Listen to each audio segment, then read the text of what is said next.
flight was delayed by 1 hour. Namaskar.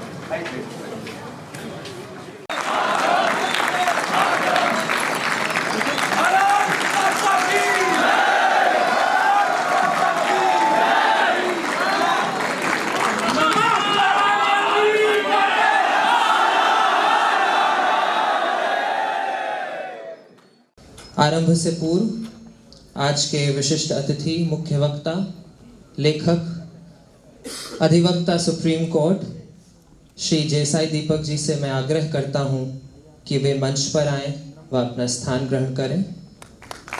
I also request Shri Rana Pratap Singh, convener SHoDH BHU, to accompany Shri Sai Deepak Ji on stage.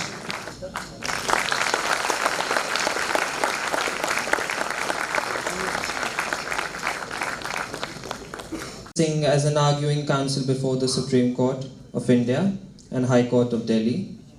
He completed his mechanical engineering B.Tech from Anna University. He completed his bachelor's in law from IIT Kharagpur in 2009 and has been part of several landmark matters such as Sabrimala Ayyappa Temple, Sri Padmanabh Swami Temple and Basmati rice indicators, etc. He is a prolific writer on constitutional issues and author of the 2 books, Constitution and India, Bharat and Pakistan, the constitutional journey of a sandwiched civilization.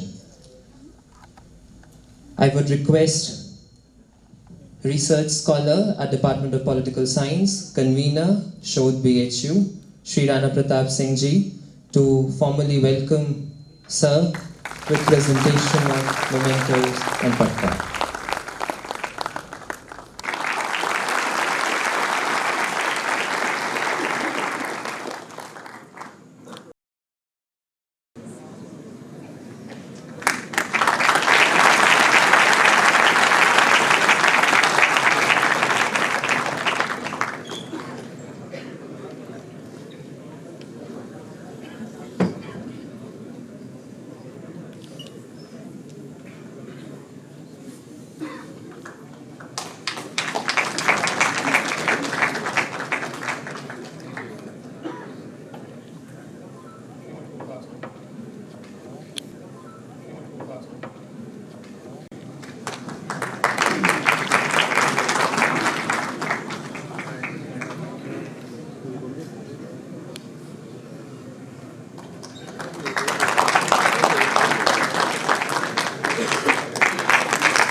पंडित ओमकार नाथ ठाकुर जी ने किया था, and I would like to call upon mic from Center for Vedic Science Neha Singh ji for her recital of Kulgeet.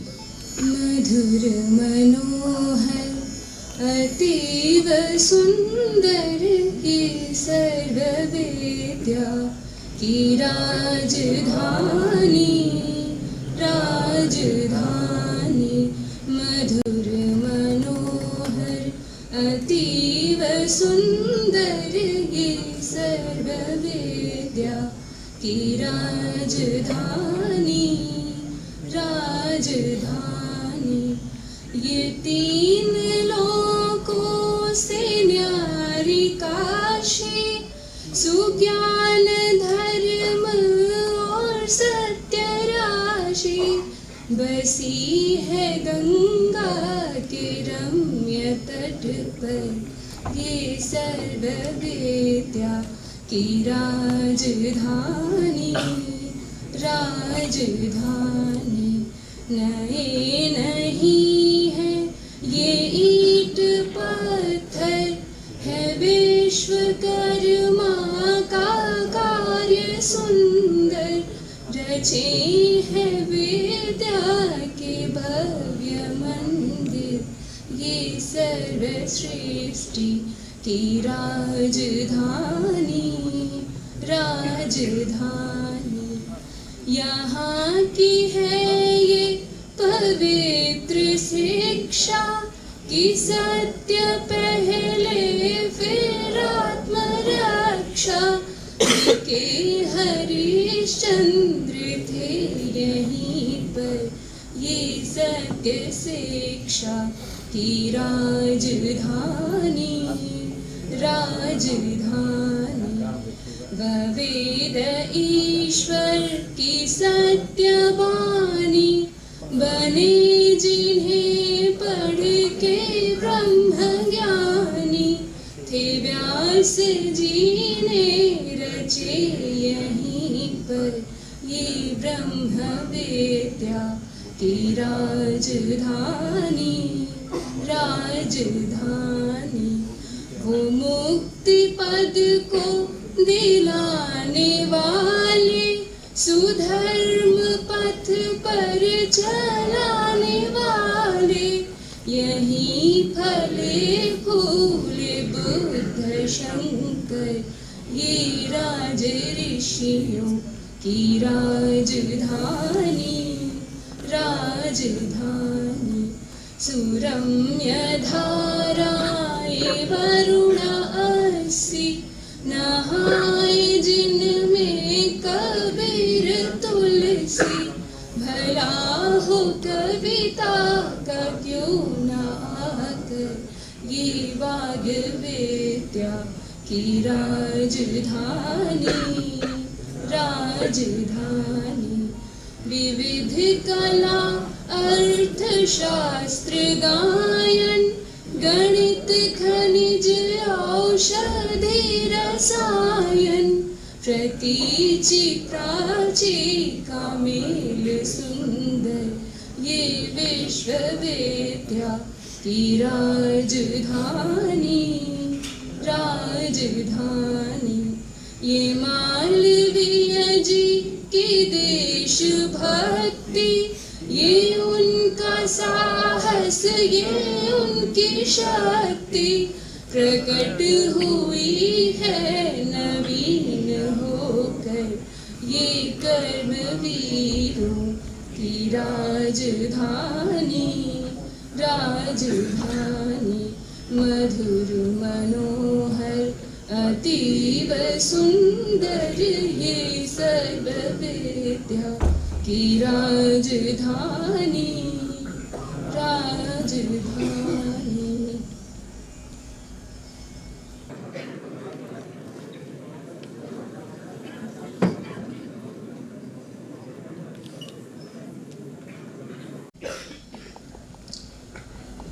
Now to formally welcome our guests and the audience present here, I would like to call Kunal Jha, member SHoDH BHU.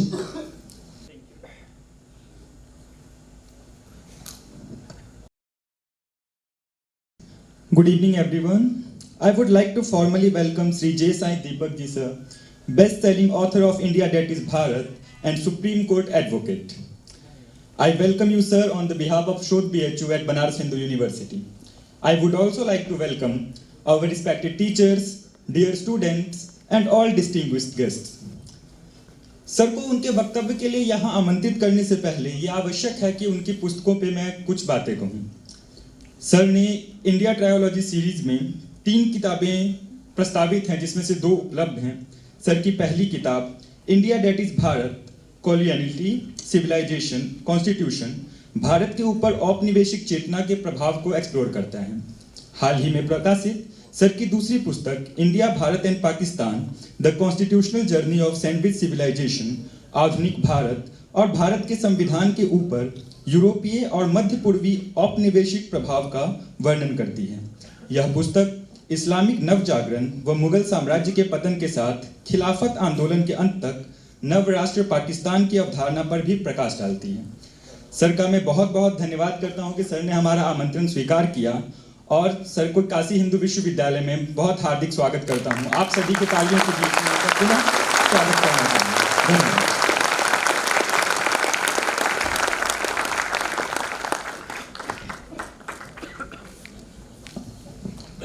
Thank you. कुछ थोड़ी सी formalities और हैं। पहला तो ये कि जिस banner के थ्रू सर को इनवाइट किया गया तो उसके बारे में आपको बता दिया जाए। तो शोध BHU अखिल भारतीय विद्यार्थी परिषद का एक आयाम है जो शोधार्थियों और शिक्षकों के बीच कार्य करता है. Students for Holistic Development of Humanity. We organize workshops, seminars and lectures. Focus है academic writing को, especially university में उसके culture को develop करना और improve करना. ये कार्य हम विभिन्न विभागों के साथ सहयोग करके करते हैं. हम एक student run quarterly त्रैमासिक पत्रिका भी निकालते हैं राष्ट्रार्चना नाम से, और हम and we plan to publish some booklets on specific topics and issue. I would also take this opportunity to welcome the campus president Akhil Bharatiya Vidyarthi Parishad, Shri Abhay Pratap Singh ji, and also senior professor, Department of Political Science, Professor Sanjay Srivastava ji. Thank you, sir.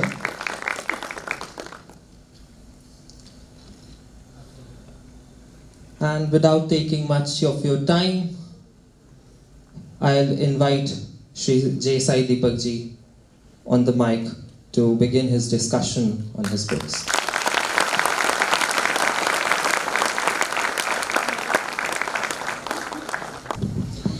Namaskar. First of all, my gratitude to the organizers for getting me an opportunity to interact with the students of this great institution, started by Banaras. I think apologies are in order, but then I can't tender an apology on behalf of Vistara because the flight was delayed by an hour. But be that as it may, thank you for the patience and for the energy levels here. Over the last 72 hours, I've barely had a sleep for 6 hours at a stretch. But the moment I entered the room, seeing this audience, I think my energy levels must spike.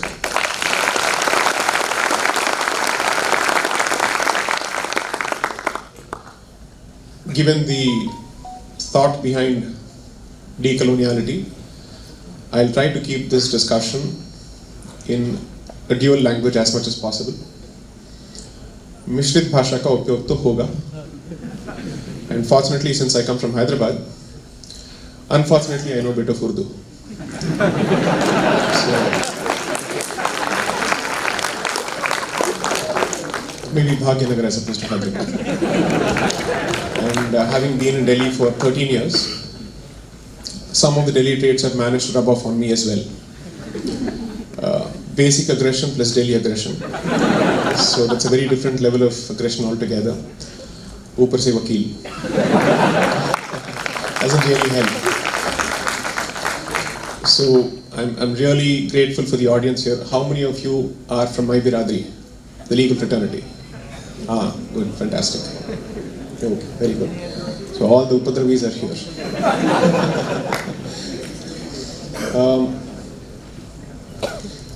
I wanted to convert this into a full-blown interactive session, but given the size of the audience, I think it's going to pose a bit of trouble to the organizers.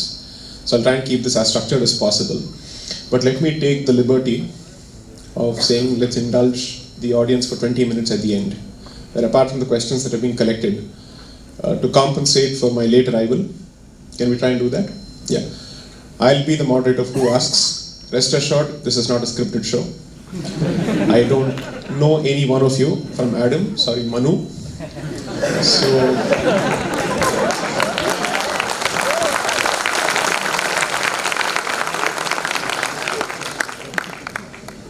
So I think I've already spoken enough on the scope of the book on multiple platforms. How many people have managed to follow the journey of the second book?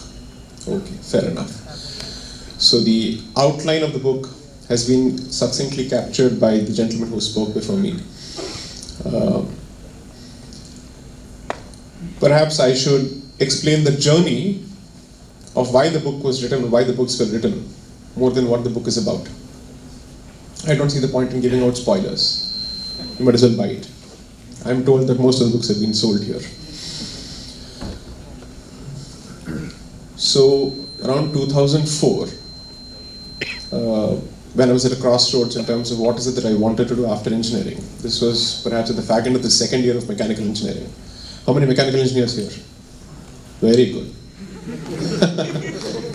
So,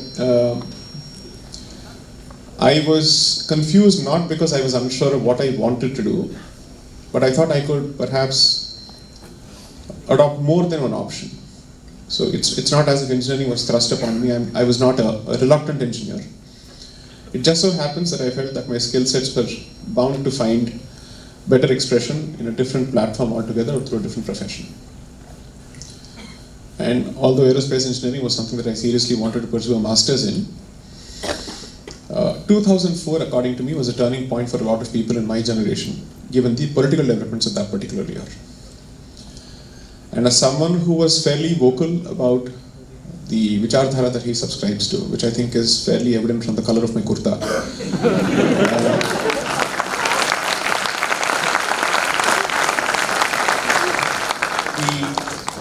the idea was to perhaps address the constant arrogant barb that people who subscribe to this point of view are incapable of sophisticated articulation, and they lack the grey matter needed to represent their position with clarity. And I was sick and tired of that particular allegation. I think enough is enough. And so, coupled with a lot of experience with on-campus politics, not that I was an active member, but being in the South, the cancer called Dravidianism manages to make its presence felt on campuses across the board. It's very difficult to escape its tentacles even if you don't want to. Even if you just want to focus on what you have come to the campus for, which is education, you will not be left alone. So in that sense, you get pulled into this particular controversy. And then you realize that there is no chance, there is no way in hell that you can make the decision, or you can take the decision to steer clear of it. Because even if you choose to, until you give up what is most fundamental to you, which is your identity, ye aapka peecha nahi chhodegi. So I said, if that is the case, I might as well turn around and start talking. And at that point, IIT Kharagpur had organized a paper presentation in the Industrial Engineering Department. It's called the Optima Fest. So I'd gone to present my final year project. This was in 2005, late 2005, after my placements were done. And then we were told that a new program was about to be initiated at IIT Kharagpur as part of a new experiment to see if a law program with a specialization in intellectual property could be incubated in these technical institutions.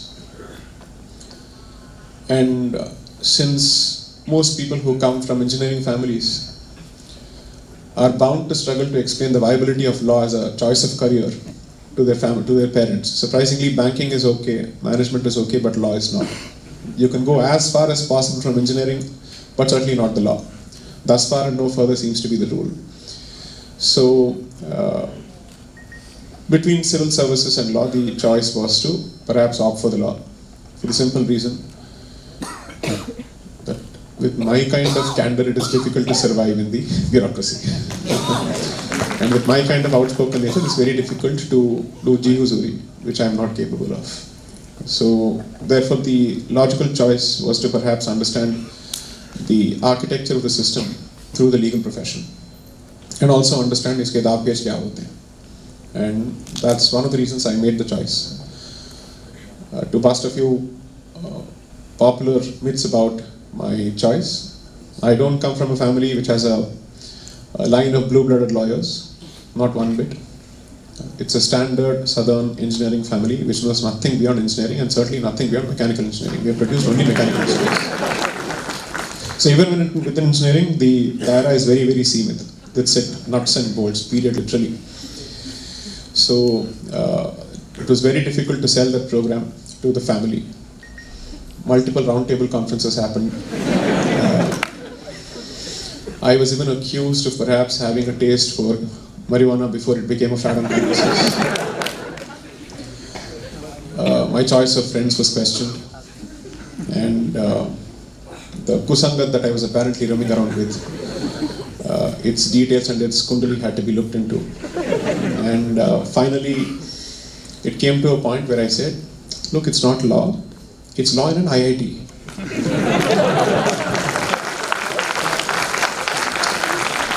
So sometimes when the product itself is not capable of being sold on its own, you focus on the brand of the product. You say, forget the product brand, look at the house mark. And so I was hoping that that would effectively broker a deal between the family members and myself.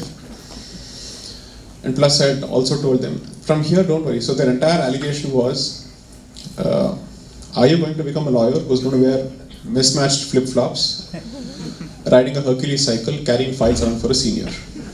And that's the worst possible stereotype that a southern engineer can be ever accused of. So I said, no, from here I'll directly go in-house, companies, that's what I'm interested in. But litigation is where my heart was very clearly set. So what's the point of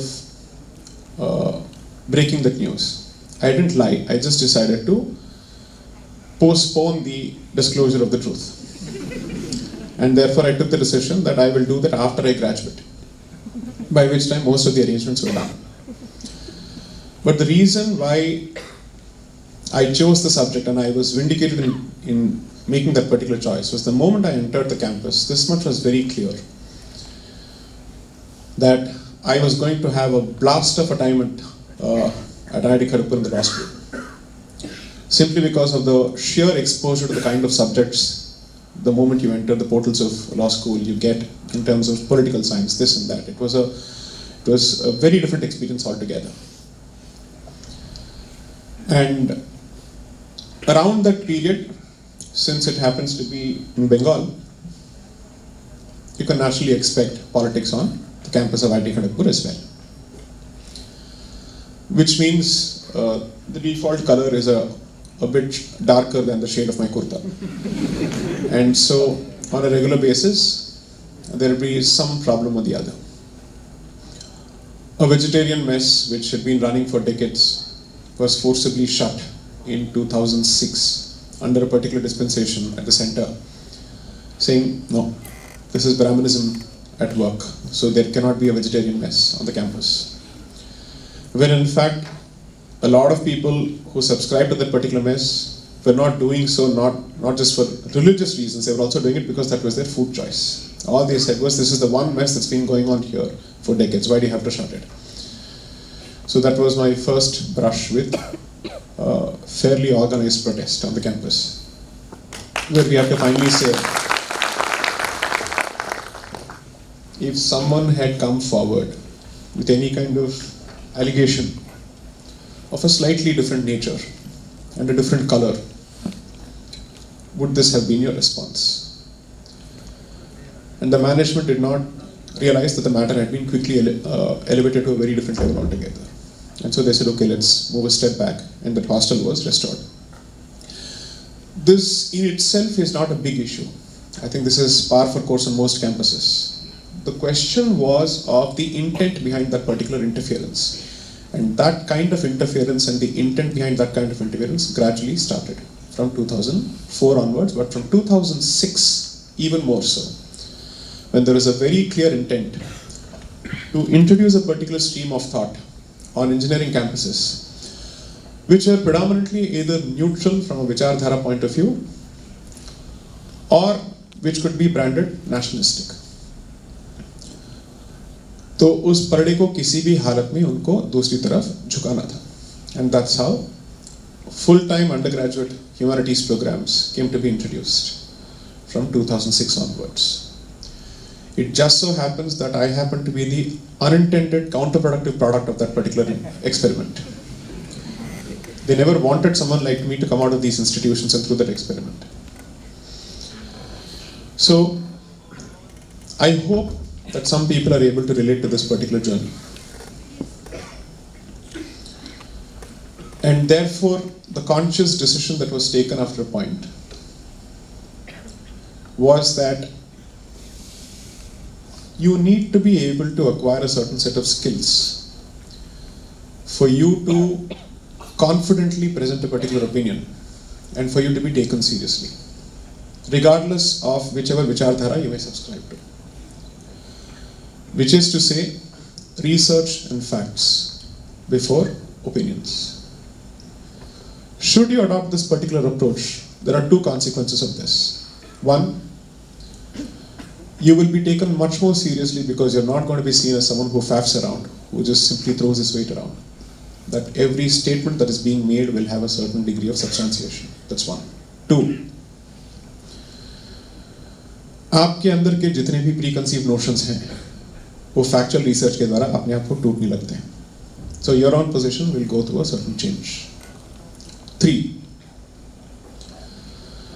you're building a narrative which is based on fact and not on propaganda, which I think is the most serious issue. So when people speak of narrative building, I'm sorry, I don't subscribe to narrative building beyond a point. Because narrative building simply means आपने दिशा भी तय कर लिया है, आपने destination भी तय कर लिया और आप उसके हिसाब से फैक्ट्स को काट पीट के आप अंदर उसमें घुसाने की कोशिश करें. That's the textbook definition of confirmation bias, which is not what any researcher is supposed to do. You allow the research to inform your opinions as much as possible. Unfortunately, humanities in this country is significantly grossit with the exact opposite approach.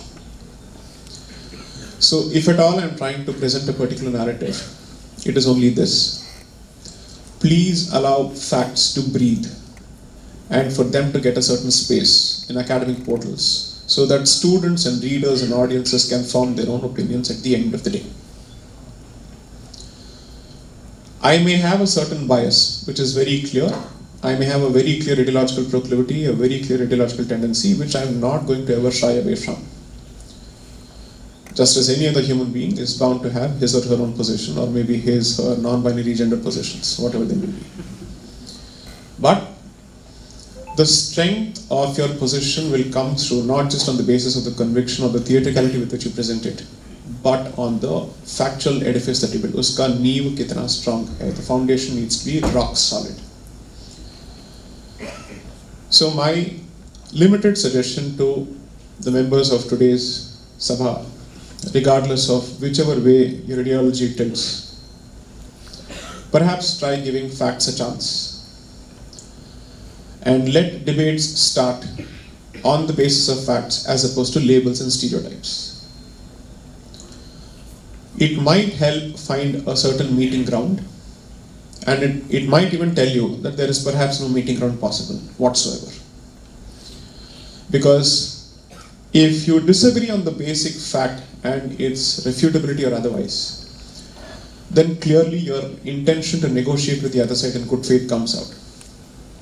अगर आप एक basic तथ्य पे ही agree नहीं करना चाहते हैं, that much is clear that it's no more a good faith discussion. It's a completely bad faith argument. Having seen all of this as part of several campuses and subsequent interactions with students on let's say on major leftist campuses, I've realized that there is still some ray of hope, because fortunately opinions have not become so concrete and so solidified that it's difficult to change them.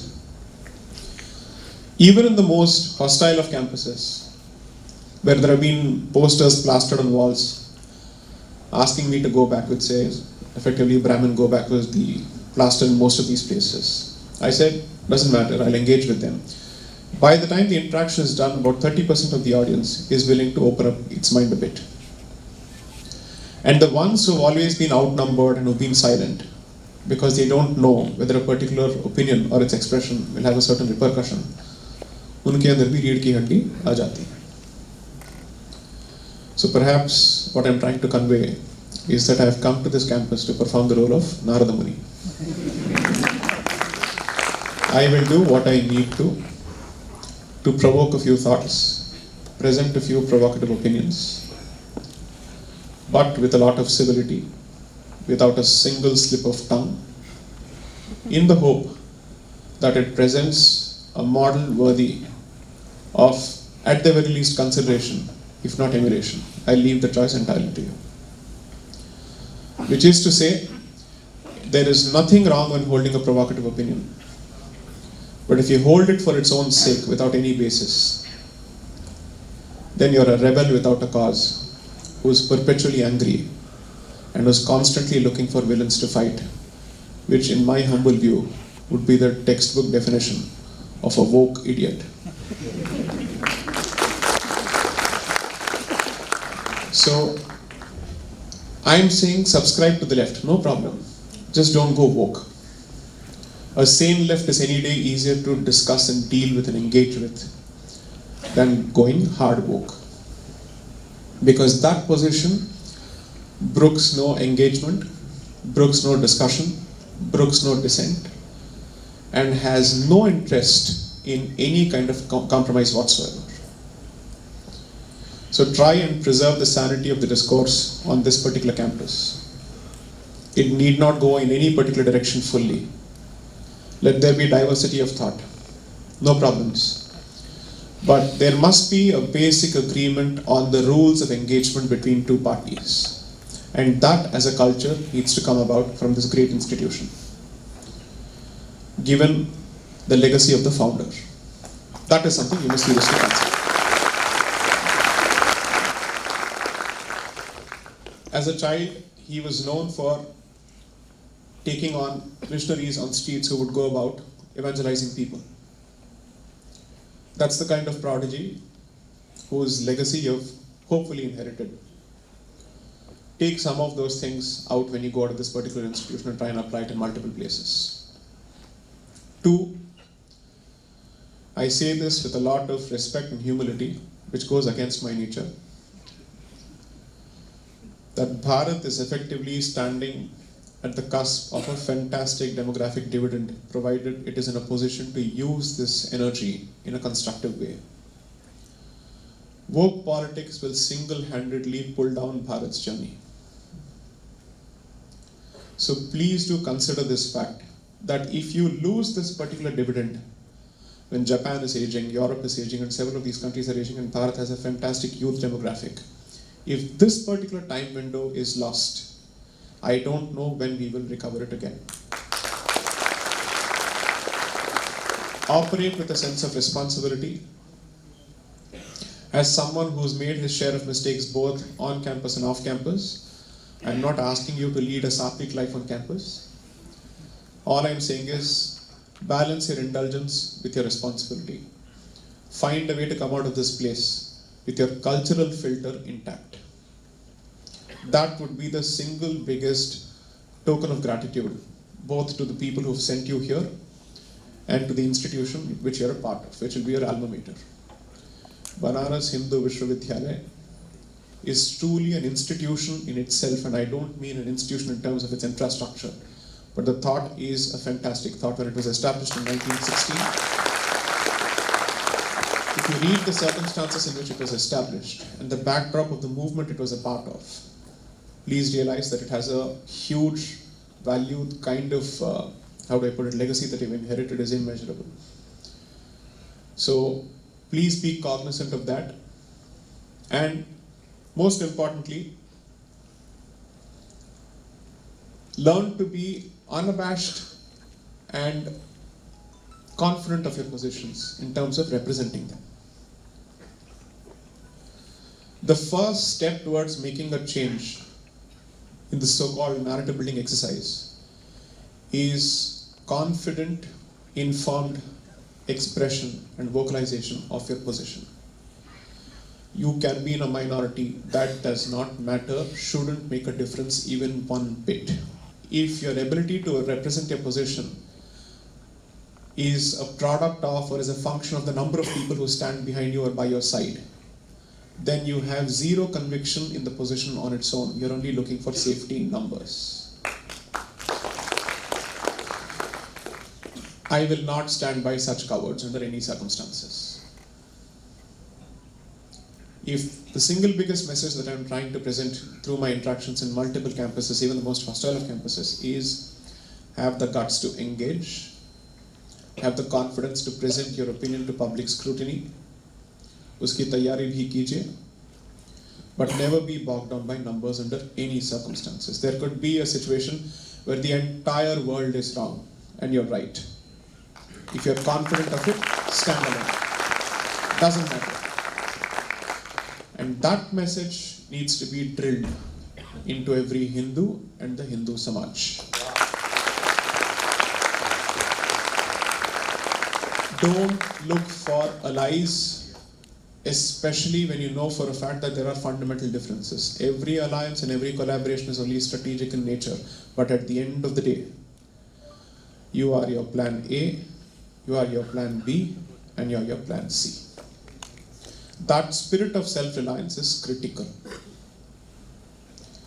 Second, perhaps I can afford to say this after 14 years of experience as a Supreme Court litigator and a High Court litigator, as an engineer who's made the transition.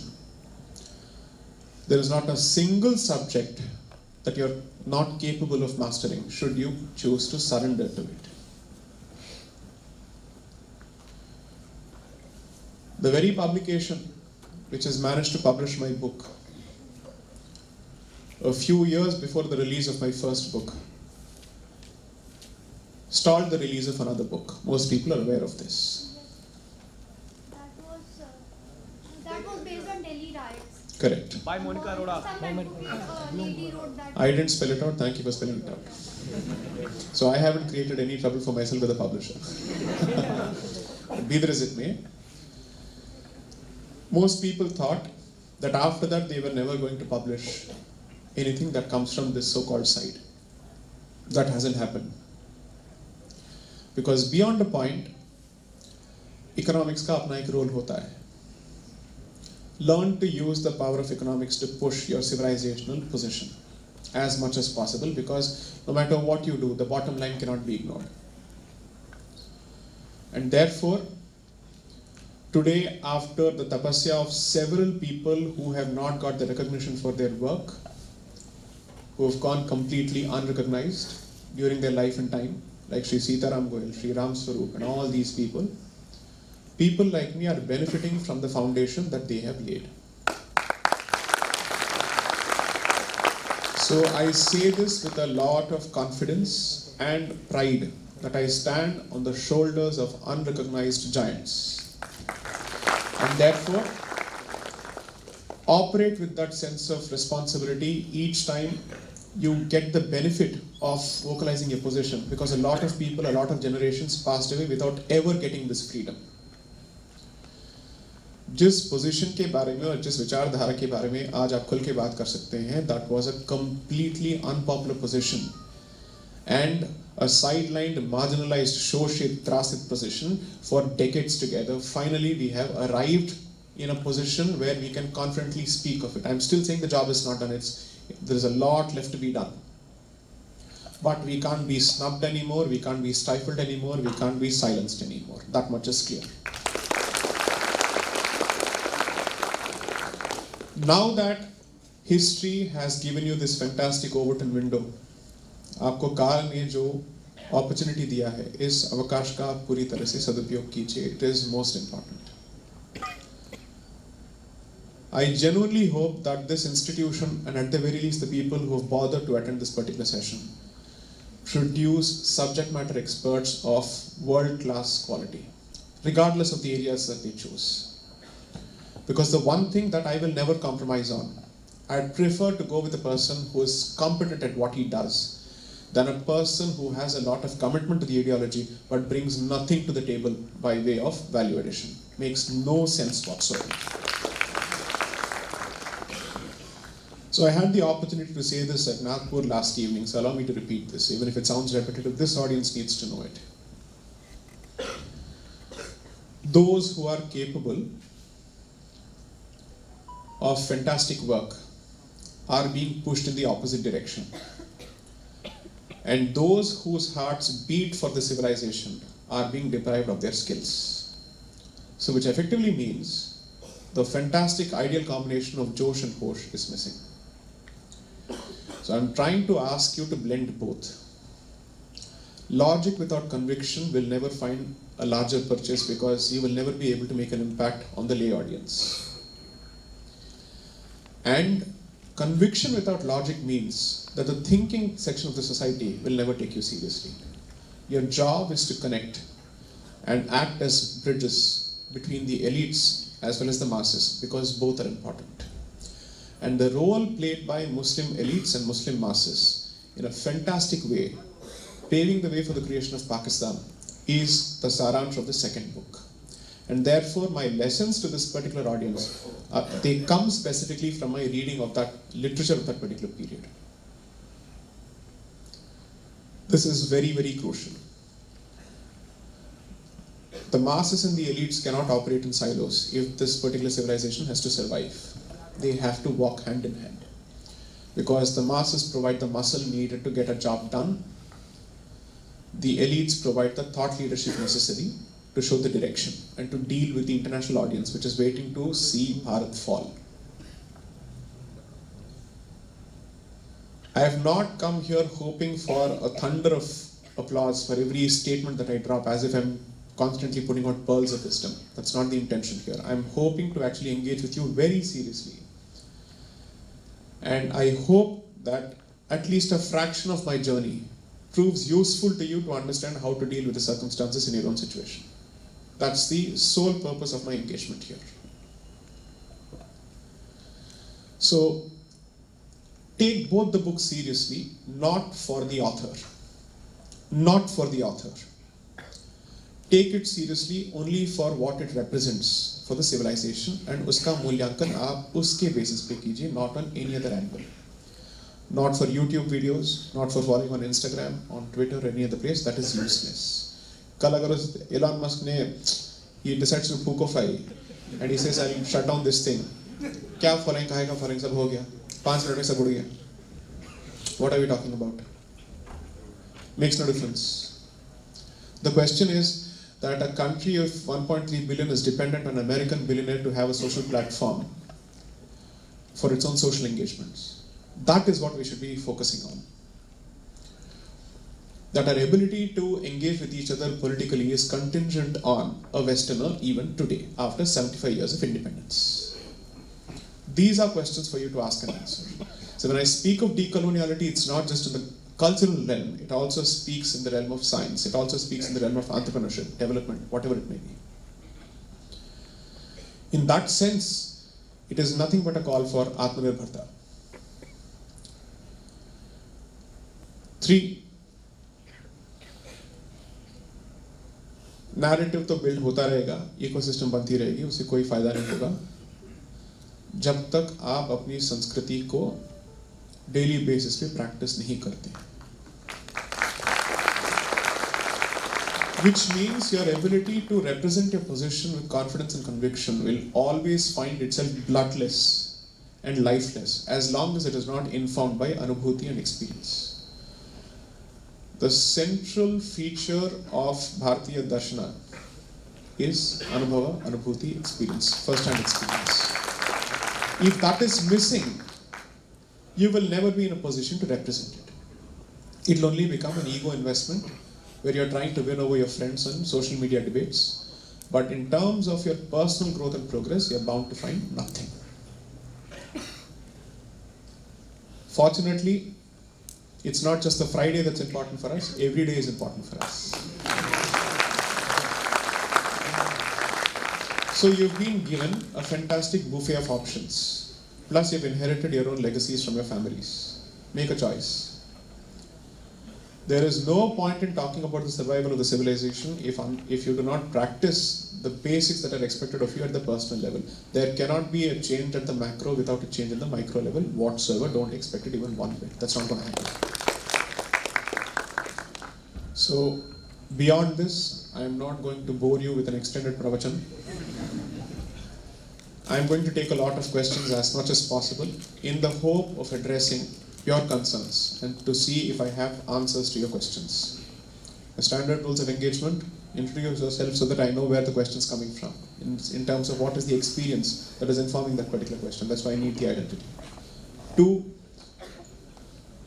rules of engagement also mean follow civility, keep it to the topic, be provocative. You will not be stopped from asking any uncomfortable question. With respect to my own inconsistencies in my position, or the allegation that I'm a communalist who's out to divide people on campuses, go ahead, ask me those questions, no problems. Those are the kind of questions that I will welcome, because that will open the floodgates and it will create fantastic YouTube moments. 3, as a last venture, my sahanubhutis are with people in the fag end. So try and ensure that we take as many questions as possible from a cross section, because obviously diversity is the current fad.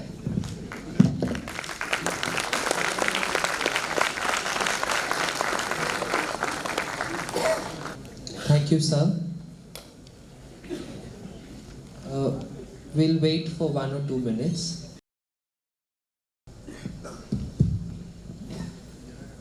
Okay, as sir explained, we will have some questions which from the Google form which we collected earlier. We have sorted some of those questions, and to give the audience a fair chance, only some of the questions have been taken from there, which we feel were good enough.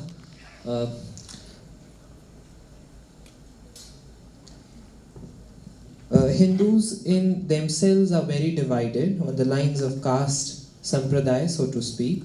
This, in my opinion, is the root issue of the current state of Hinduism.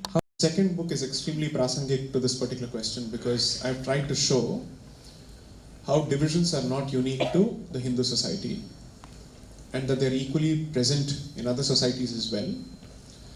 The difference is other societies have a fantastic sense of who's an outsider to their worldview, which means unka shatrubodh jo hai crystal clear hai. And therefore, आपस में वो चाहे जितना भी लड़ते रहें, you ask the question? Yes, okay. जब बाहर वाले की बात आ जाती है, वो इकट्ठा हो जाते हैं.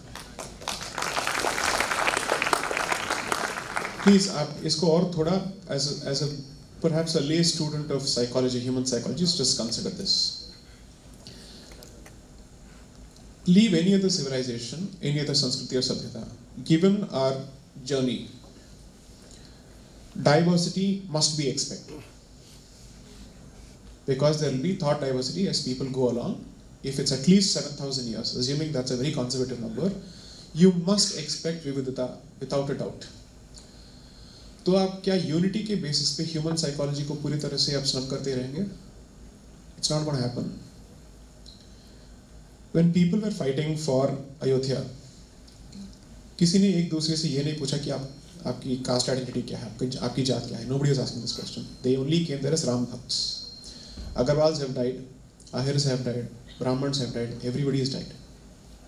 When the police was firing at them, nobody asked each other, भाई ये यादव है या क्या है? ये सवाल किसी ने नहीं पूछा. So use this basic नुस्खा of human psychology कि आप लोगों को एक cause दीजिए to rally behind. Nobody asked questions relating to language or caste. When Shivaji was fighting the Mughals, तब तक तो ये सवाल उठे ही नहीं थे. एक मिनट के लिए मान लेते हैं कि जितने भी हिंदू समाज के अंदर विकृतियां हमें पढ़ाई जाती हैं, ये उस कालखंड में भी था. एक मिनट के लिए मान लीजिए. But that did not stop the Hindus from uniting with each other to fight. At best, the division may have been political, but it was not caste-based or language-based.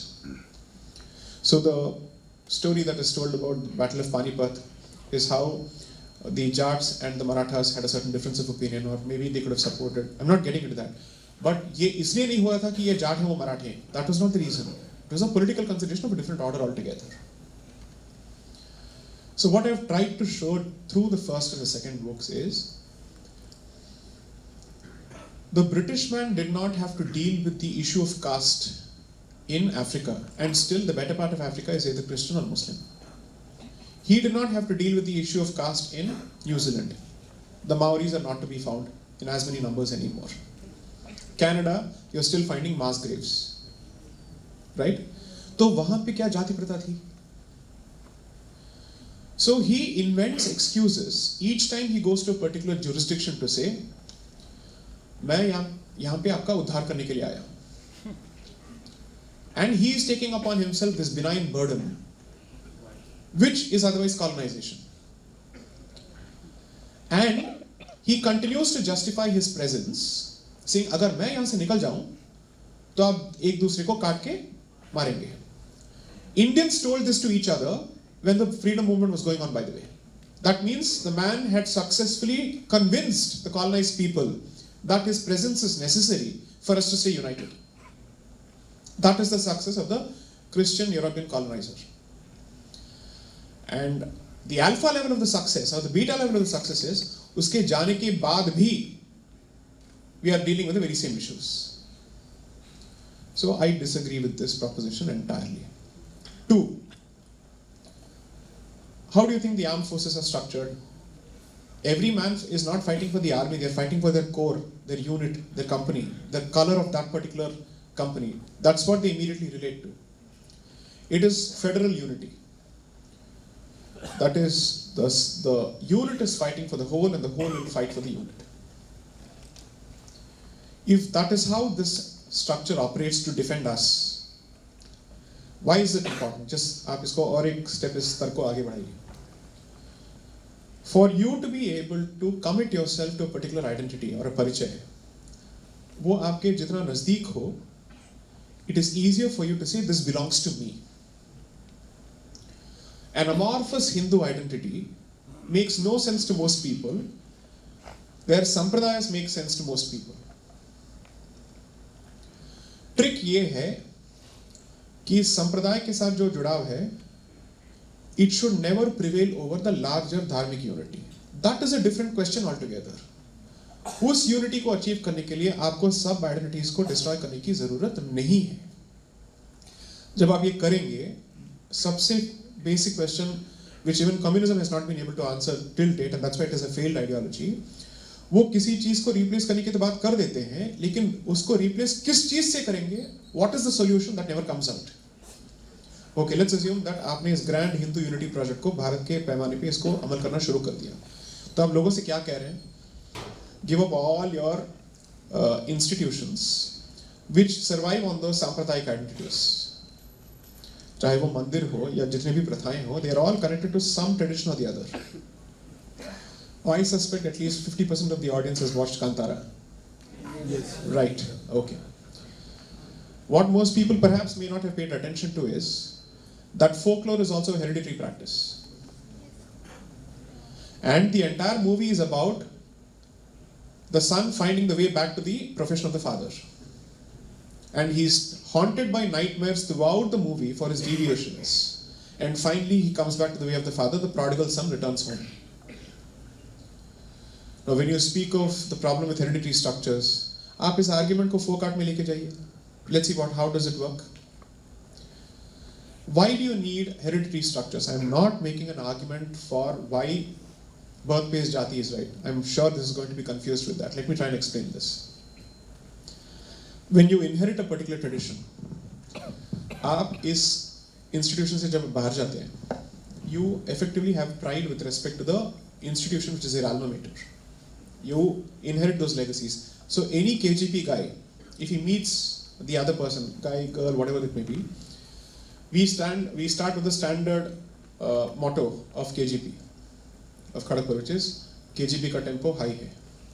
That's how we use it. So that's how we interact with each other. How do we interact? The next level of interaction is, aap kaun se hall mein hai? What's your hostel? JCB, Jagdish Chandra Bose, Vishweshwaraya. That's how it goes. So you relate to the traditions of the hall that you come from. I am saying it's so surprising that we find it difficult to apply the very same logic to these structures. Because every jati tradition represents a knowledge tradition. उसको और उस बीज को बचाने की जिम्मेदारी उन्होंने ले रखी है, so that some family continues over a point of time. And there is some member of the family who constantly says, मैं इसकी रक्षा करूँगा. Public property means it belongs to everyone, correct? Okay. But every time there is a problem in this country, which is the property that is first attacked? Public property. क्या आप उसको बचाने जाएंगे, अपने घर को बचाने जाएंगे? क्यों? ये तो आपकी भी है ना. ये संपत्ति आप सबकी है. बस को जलाया जा रहा है और आपके घर को जलाया जा रहा है. आप किसको चूज करेंगे? इन दोनों विकल्पों के बीच में आपका चुनाव किसका होगा? घर को होगा भाई. Because public property is nobody's property. Because the relationship between you and public property is amorphous. It exists in thin air. Because आप कहेंगे ये देख लेगा, वो कहेगा ये देख लेगा, वरना स्टेट देख लेगी, बात खत्म. हिंदू यूनिटी ऐसे ही फेल होगा, क्योंकि आपने अंदर के जितने भी स्ट्रक्चर्स हैं उसको तोड़ दिया होगा और कोई इसकी रिस्पांसिबिलिटी नहीं लेगा.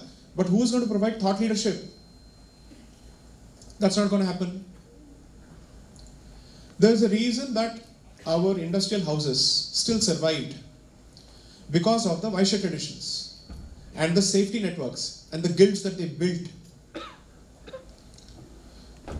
A Brahmin will never have the confidence to start a business as much as a Baniya does, simply because of the inherited legacy of taking risks.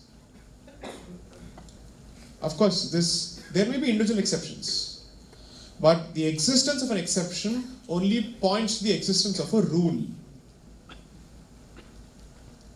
Departure का मतलब ये है कि एक बेंचमार्क तो बन गया, वहां से आप deviations को देखते बैठेंगे, but it is still a deviation, it's not the rule.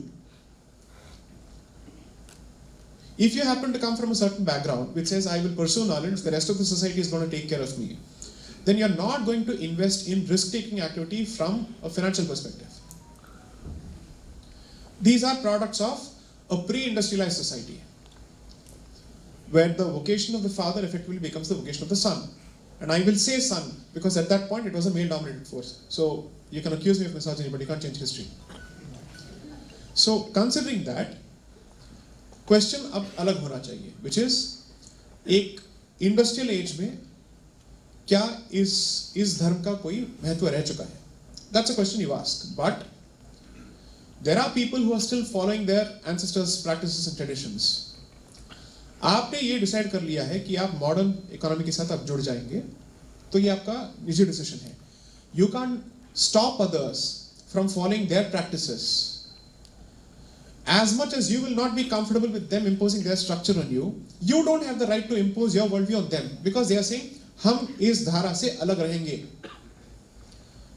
If you're willing to give the Jaravas in Andaman the right to be away from civilization, as we call it, because you're saying these are certain cultures and ways of life that need to be protected, why can't you extend the very same benefit of doubt to others? क्योंकि इसमें you will immediately be forced to look at it from the Marxist literature of class war, because उनका सीधा यही allegation होगा that this entire structure was created only for oppression. That's exactly why Marxism's role in killing indigenous societies' native systems must be understood, and Bharat से बेहतर case study आपको इस विषय में नहीं मिलेगा. दुनिया भर में जाके ये नेटिव आइडेंटिटी की बात करेंगे, उसकी रक्षा करेंगे, because that's the underdog. लेकिन भारत में आते ही it is the native identity that becomes the oppressive identity. That's why in the first book I clearly show Marx अपने आप कह रहा है that I may have my disagreements with colonization, but उपनिवेशवाद का एक fantastic ये consequence ये है कि Asiatic ways of life will be destroyed, which is to say India and China, which are the major civilizations, उनके अंदर के जितने भी societal structures हैं, knowledge structures हैं, वो पूरी तरह से टूट जाएंगी. Therefore, colonization is important. No wonder Marxism in this country and communism in this country is constantly pushing the Western agenda. What an irony! They may have a problem with United States, but they otherwise don't have a problem foisting Western ideas in Bharat. That is the paradox in their positions. So, ऐसे मुद्दों पे theory से ज़्यादा practicals की और knowledge important हो जाती है, क्योंकि then you will ask, अगर कोई tradition आज भी जिंदा है और कायम है, it's not because some fellow from a different tradition comes and says, मैं इसकी रक्षा करूँगा, इसको आगे लेके जाऊँगा. Those people have continued. 1200 years of butchery, savagery, destruction, burning of libraries, and this experience is replicated where? In Persia, is replicated in Andalus, therefore Spain. Please sit. In all these places this is replicated. वहाँ की संस्कृति नहीं बची है. यहाँ पे किसने उसको बचाया? Everyone takes care of their own traditions and says, हम इसकी रक्षा करेंगे. That is precisely why, despite all this, there is some continuity between how Bharat existed before 8th century and its current existence. आपको कुछ तो उसमें continuity नजर आ रहा है, क्योंकि किसी ने तो इसकी जिम्मेदारी ली कि हम इसकी रक्षा करेंगे. The problem with this discussion is that it is bound to be infused with the missionary British narrative of how untouchability was prevalent. मैं उसको कभी deny नहीं करूँगा. I am not going to deny that something has happened. But मैं आपको और एक example भी इसके साथ दे दूँगा. सती का जो एम्पिरिकल एविडेंस है, इट इज नगण्य, ऑलमोस्ट नेग्लिजिबल। इन्होंने इसको भारत के बाहर पेश कर करके वहां से मिशनरी कॉन्ट्रीब्यूशंस को यहाँ पे इनवाइट किया। The credit for this entirely goes to Claudius Buchanan, a Christian missionary, and I've pointed this out from his own literature, but you can read better literature. Dr. Meenakshi Jain's book on Sati. Jagannath यात्रा को पूरी तरह से demonise किया इस आदमी ने। So he goes on the one hand to say women are burnt, and on the other hand people commit suicide in front of the रथ यात्रा। और इस शापित लोगों को हमें बचाना है, और हम बचाएंगे कैसे?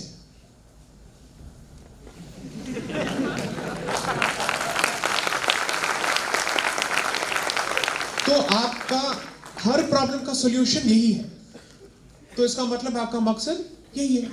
Why should I change my position now? If you want to help a person, you can also do that without pulling away that person from his roots. But that is not your goal. Your goal is very different. तो ये सिर्फ एक pretext है।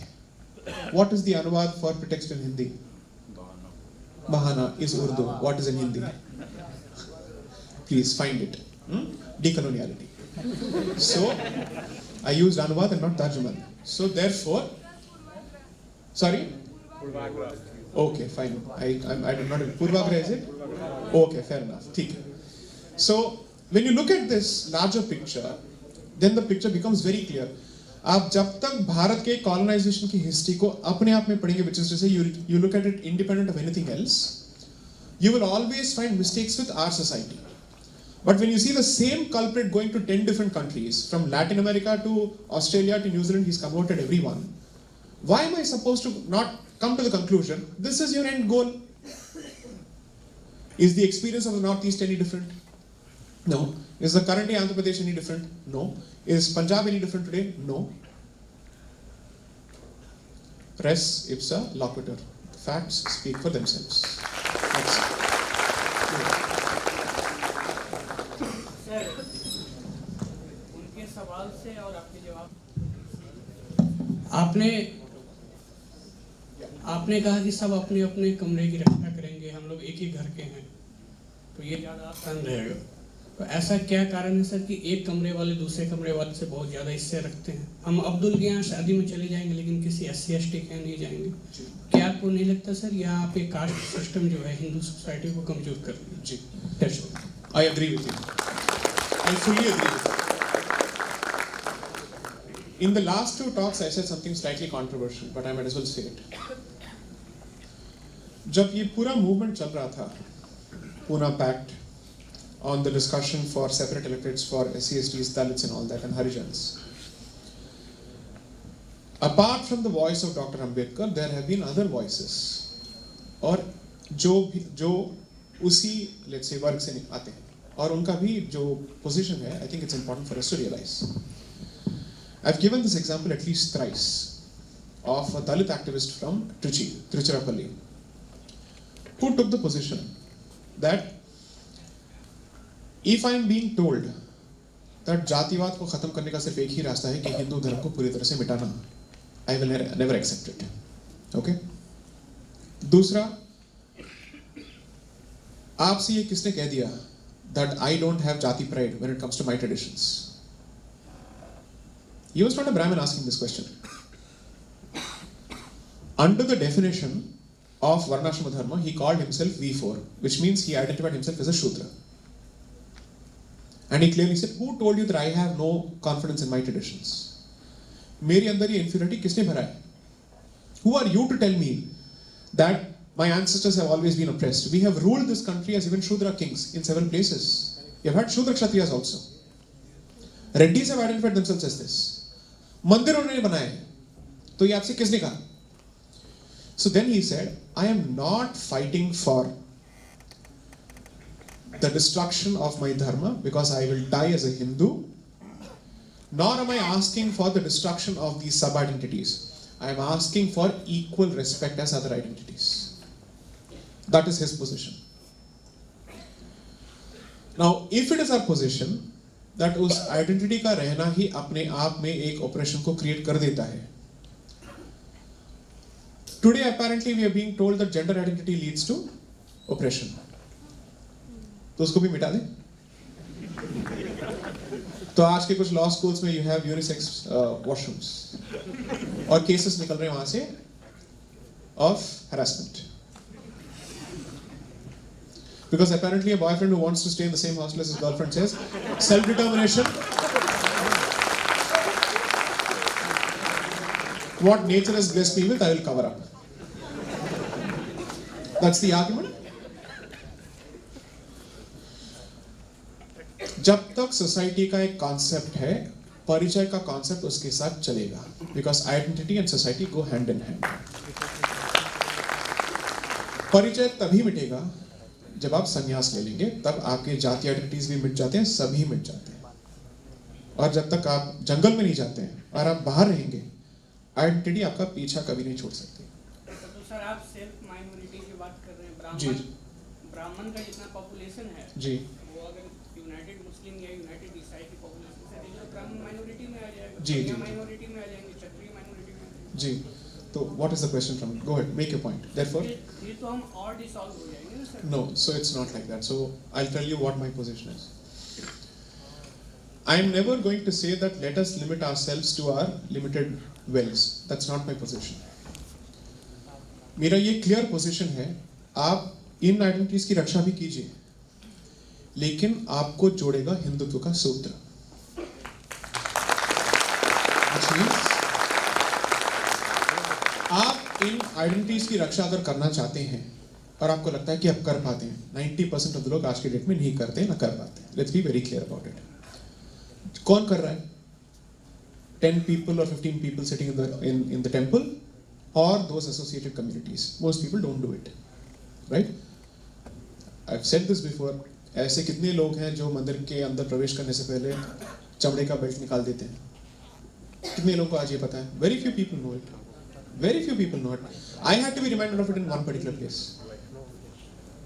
So, लेकिन जो इसको बचा के रखना चाहते हैं, I am saying उनको आप करने दीजिए. So, what is the example? Let me give you a very clear example. Is this the only society which has these issues? No. Israel में अल्ट्रा ऑर्थोडॉक्स Jews, जिनका काम ही होता है उनके रिलीजन को बचाना. So, what are the different varieties of Jews you find there? Ultra-Orthodox, Orthodox, Conservative, Modern, Secular. These are all the variants of Jews there. So Conservative is also not Ultra-Orthodox, by the way. There's a very clear distinction between the two. There's a paper that I read a few days ago where they clearly say, ये एक दूसरे से core traditions के बचाव के विषय में कैसे लड़ते रहते हैं, लेकिन जब जूइश इंटरेस्ट को प्रोटेक्ट करने की बात आती है, तब ये एक साथ हो जाते हैं. When they realize that हमारे और पैलेस्टीनियंस के बीच में जो रिश्ता है, इसको हम कैसे डिसाइड करेंगे, then everybody comes on the same platform. But on whether a Jew can marry a non-Jew, the ultra-orthodox position is not possible. Whether conversion is possible into ultra-orthodox Judaism, they say no, not possible. Others say no, it should be possible. तभी तो हमारी तादाद जो है बढ़ेगी. तो reformist views और conservative views के बीच में जो तनाव है, वो हर सोसाइटी का हिस्सा है. We are not exceptions to it. तो मैं ये जरूर कहूंगा that आप इन identities को try and keep it seamless to your homes and at best certain societal transactions if they are still necessary for you. But when you interact with each other, do not limit yourself to that particular identity. Don't ask yourself जो jail में बैठा है या फिर ये जो दरोगा है या फिर एक ब्यूरोक्रेट है, ये कहाँ से आता है, अपना आदमी है कि नहीं. Don't ask these questions. I'm hoping that we can move in that particular direction. Now, see, here's the point. Let's take the other side of the position, which is to say, आपने इस institution के खिलाफ समझ लीजिए 300 साल की मुहिम आपने छेड़ दी. At least for 200 years this has been going on. Let's assume that is indeed the case. You've still not succeeded in dislodging this institution fully. तो इसका तो नतीजा सिर्फ यही निकल सकता है कि ना आपने इसको ठीक से समझा, और you know for a fact that even if you understand it, there's really nothing that you can do about it because it will continue to show itself in a different way. Your next argument can be what? Are you saying that there are no societies with jati? They may go under different names. point is, let me finish this, otherwise I'll be seen as giving you entire line. So hold on to this. So my point is, every society is the product of its own cultural journey. Fortunately or unfortunately, this has been our journey. And your revolution has not managed to dislodge this particular divide. Then the only way that you can operate is, as opposed to fighting it, which is a battle that you seem to be failing at, how do you use it to your advantage to secure the larger interest of the society? Pace bowling का attack चल रहा है, आप छक्का नहीं मार सकते हैं, उस स्पीड को आप कैसे यूज कर सकते हैं? Which is, do you nick it and send it away or not? That is the only question. I've given this example before. Nassim Nicholas Taleb clearly says that a tradition which has withstood the test of time has the record of time to support it. And each time you try to challenge it, you're fighting time and not the tradition itself. And therefore you're bound to fail. That is the central thesis of his book, Anti-Fragile. Which is to say that these traditions are anti-fragile. No amount of shocks from within or outside will dislodge them. Do an honest analysis of how much you can actually dislodge all of this, provided you have replacements for it to protect those knowledge traditions. If you don't, then you're simply a person who says, I will destroy this identity, but you don't have a reason as to why, and what are you going to replace it with? इन दोनों प्रश्नों का जब तक आपके पास ठीक से उत्तर नहीं है, आप थोड़ा सोच के चलें. Yes. Ashutosh Jha from Bachelor's Faculty of Arts. Yeah, he's here. He asks, many people today fear to say anything in support of Hindu unity and against the Islamist forces, whereas many prominent figures adored by the same, such as Rabindranath Tagore, P.V. Kane, S. Radhakrishnan and several others, were able to say confidently in their times. Why? Perhaps because they were still not bitten entirely by the bug called secularism.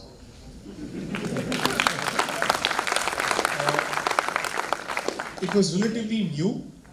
Those filters were still not being applied as much, so people were able to speak openly.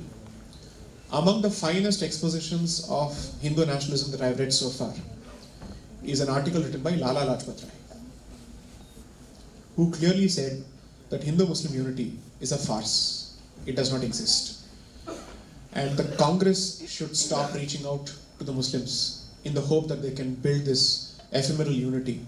Instead, they must focus on consolidating the position of Hindus. That was his position. That was one of the reasons that he was hated by the Naramdal and the moderates in the Congress. I've extracted those portions in the book. The question that perhaps you may want to consider is this. You're the gentleman who asked this question. Aapne pucha? You, okay, sorry, okay. Oh, you had to ask a question. We'll come to you. So, Shivaji, or Chhatrapati Shivaji, when he was fighting, was obviously outnumbered in terms of the size of the enemy. Okay? And yet, he was confidently able to use the word Yaman and something else when he was referring to these people. The other word starts with an M. Right? He had no problems doing that. The freedom that Shivaji had when he was surrounded by an ocean of green is not the freedom that you have in independent Bharat in 2022, which apparently celebrates free speech. That is because आपके मन के अंदर अभी शंका बैठ चुकी है और बिठा दिया गया है कि ये कहना सही है या गलत है, क्या ठप्पा लगेगा, will I be branded this or that. This is what Sri Aurobindo called Chakshu Lajja, which means the need to be politically correct and always sound as the patron saint of Vasudeva Kutumbakam, right? That burden is constantly on you. So they will keep saying what they want and what they have to, whereas the burden of observing filters in your language and your conduct is exclusively yours. Fortunately, people like Rabindranath Tagore did not suffer from this Chakshu Lajja. He openly said what he had to. But if you read what I've said, the single biggest contribution in a negative way of the founding of the Congress as a platform is to drill into your head these politically correct filters which prevent you from speaking the truth. So yesterday, I think Dr. Madhu Kishore put out a fantastic tweet, and I think visually as well as verbally she was great about it. हरी तलवार को हमेशा बचाता है लाल रंग का ढाल। उस ढाल को तोड़िए, तलवार अपने आप बोलना शुरू करेगा। Then there is nobody to protect this actual discussion. Nobody who's providing the intellectual cover fire. That's why the culprit is not the one who sets the house on fire, but the one who creates justifications as to why the house must be set on fire. And that is the role of the left. Single-handedly, that's their contribution in this country. If at all the word contribution can be used. This is their role. This is their stated role right from the beginning. So, a certain group of districts proved to be the epicenter of the Mopla riots, of the Mopla, let's say, outrage in the 1920s, August 1921 onwards.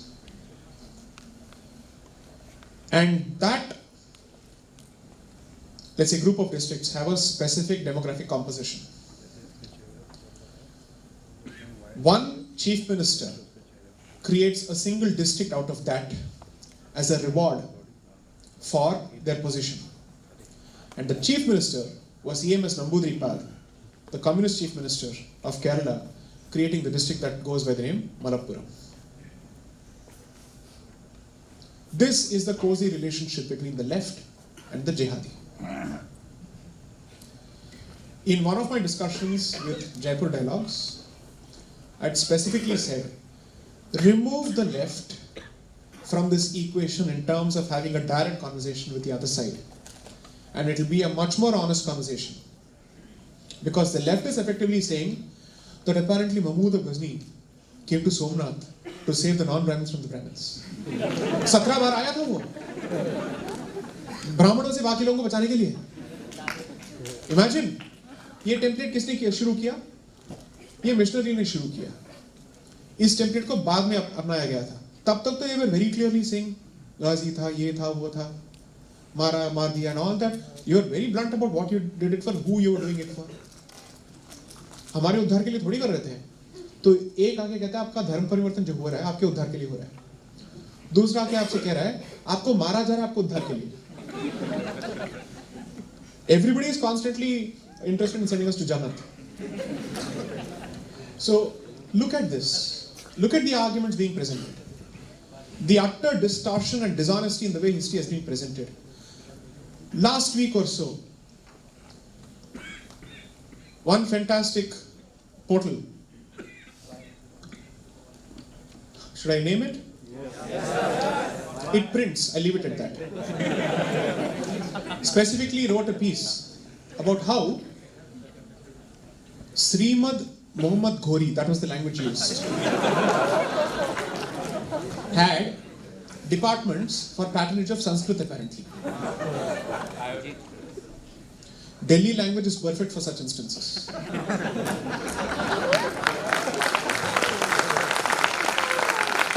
My position and the nature of the audience and my basic civility prevent me from using it, at least in public.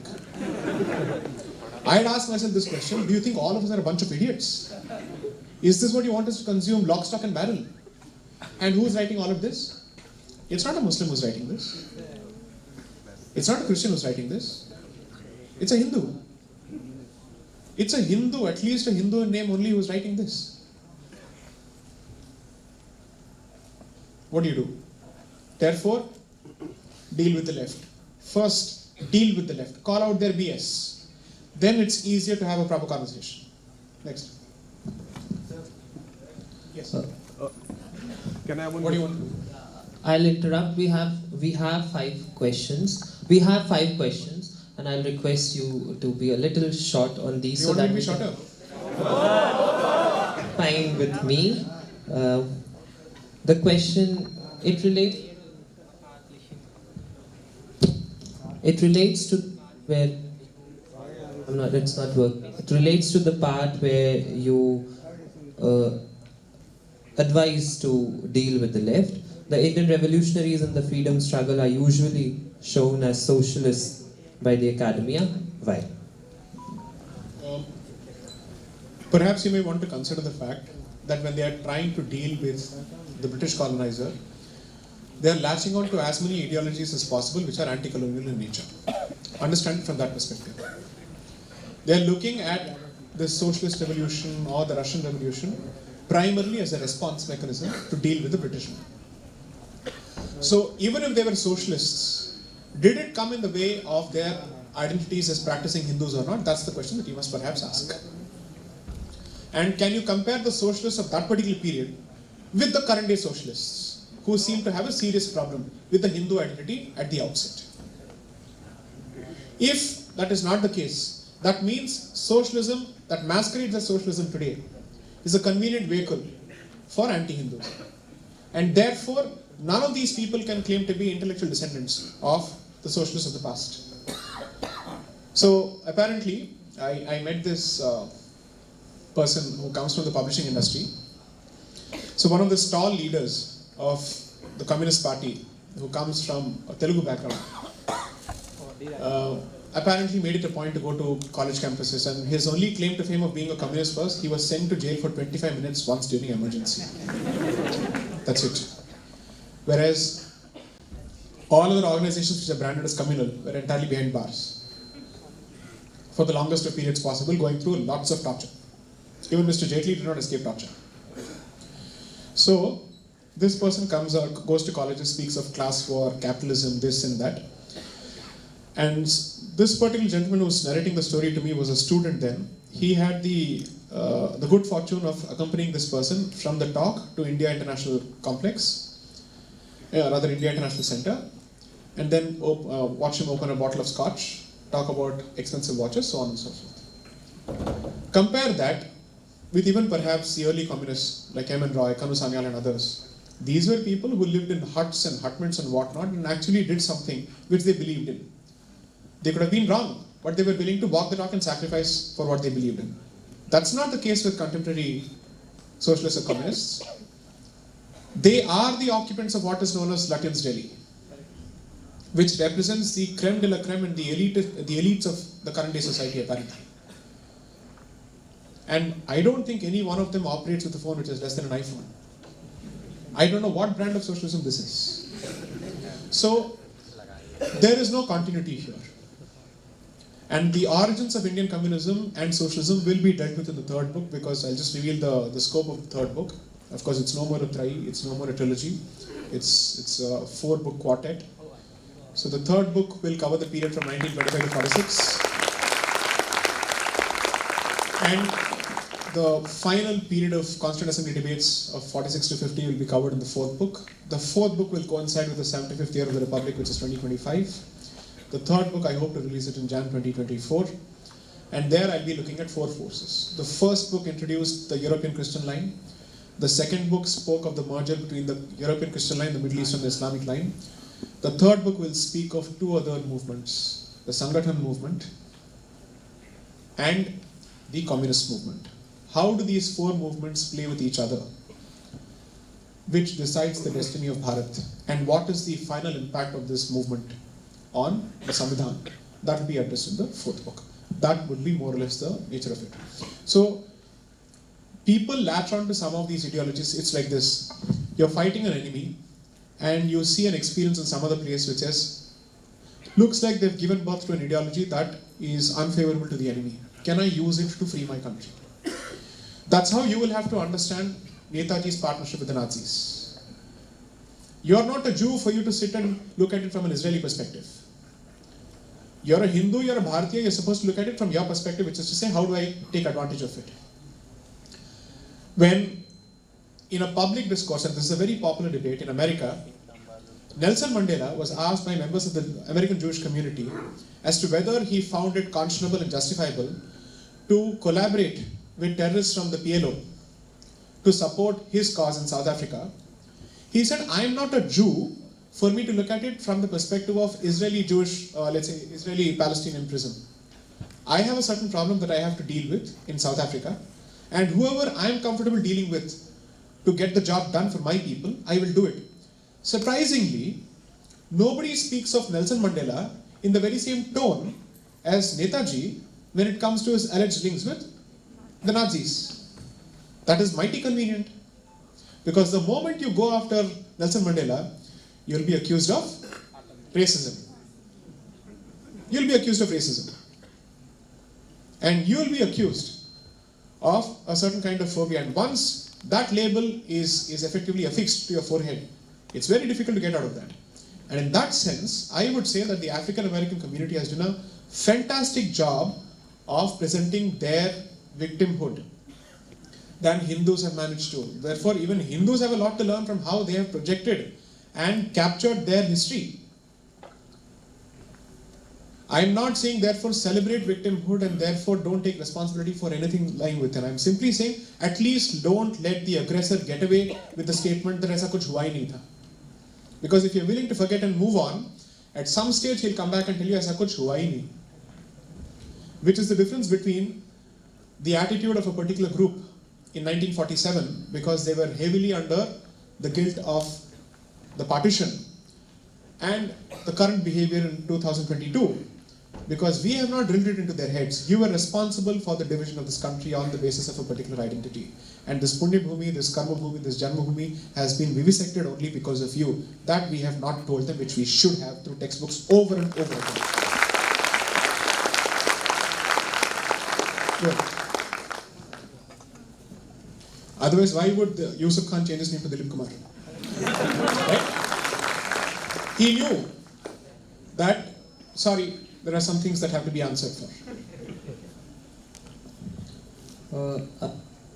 Dhiraj Singh, a research scholar in the Department of Sociology, and it relates to the very current situation, or the very current,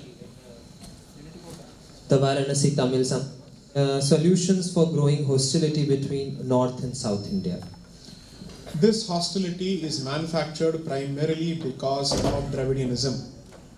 I put the blame entirely on the Dravidian ideology. A movement which has to its credit the claim for asking for a Dravida Nadu and asking for secession from India should not be treated any differently from Kashmiri separatists. They must be treated as that. There is no distinction there. Having said that, I am not going to bat to a predominantly North gallery here. I will also point out that make it a point to learn at least one Southern language. Do that. Just as people of the South must learn some other non-Southern language, I would expect people of the North to also learn at least one Southern language.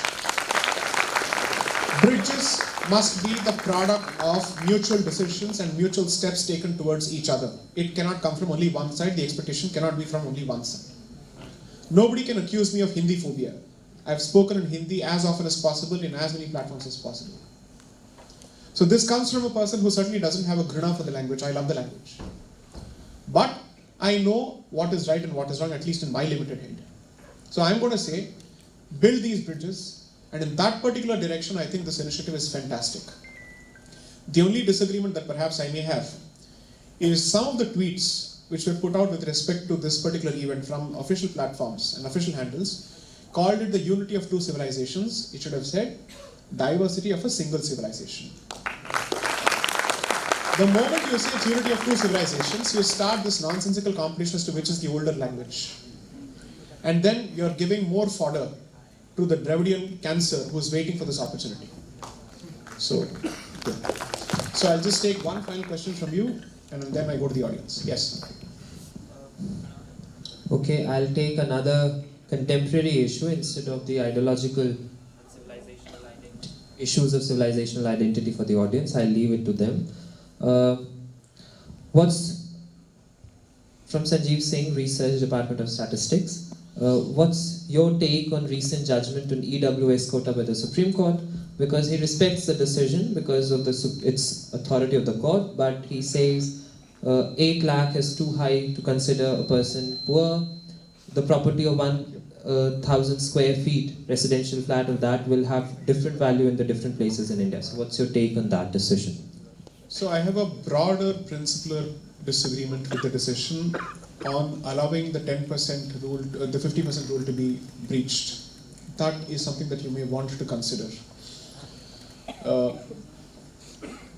I am with the introduction of the EWS metric, because if that EWS metric is not introduced, reservation would become a race to the bottom for the Hindu society. Which means that every community on the basis of its muscle is bound to say, I want it, regardless of my ownership of land, regardless of my representation politically, or my representation of the bureaucracy or state employment. There are quite a few such examples in Maharashtra and Rajasthan. I will not name the community, but I think the audience is mature enough to understand. So that is the problem then it becomes a function of muscle and not a function of whether there is true backwardness. Two, again, Tamil Nadu has already breached the 50% barrier by asking for 69%, which has been somehow not challenged properly, or it is seen as okay. That's a terrible example because when you offer a slice to the Lomdi, it's going to ask for the entire loaf. And they will push further. No other group has managed to secure the release of convicted assassins who have murdered the Prime Minister of India. This is the only group that has managed to do this.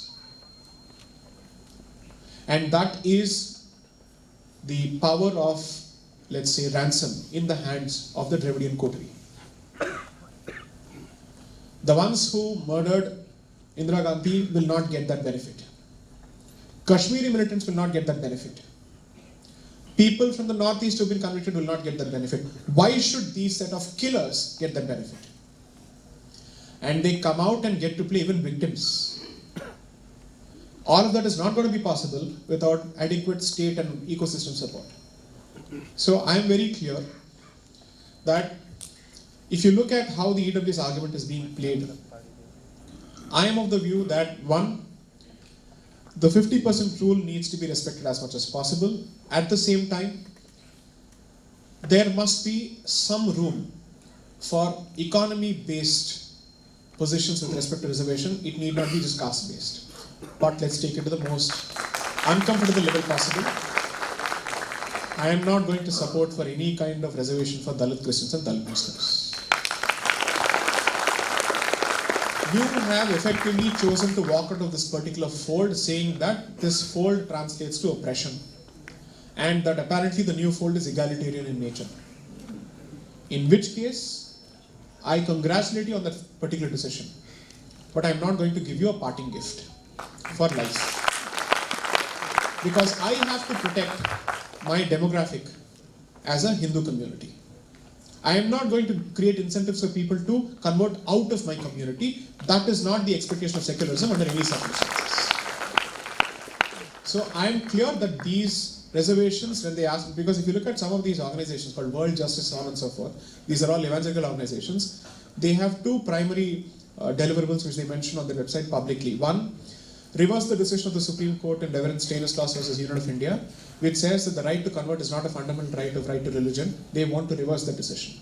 They say that as much. They are seeking funds from people saying, we need to push the Supreme Court to create a larger bench to revisit this decision.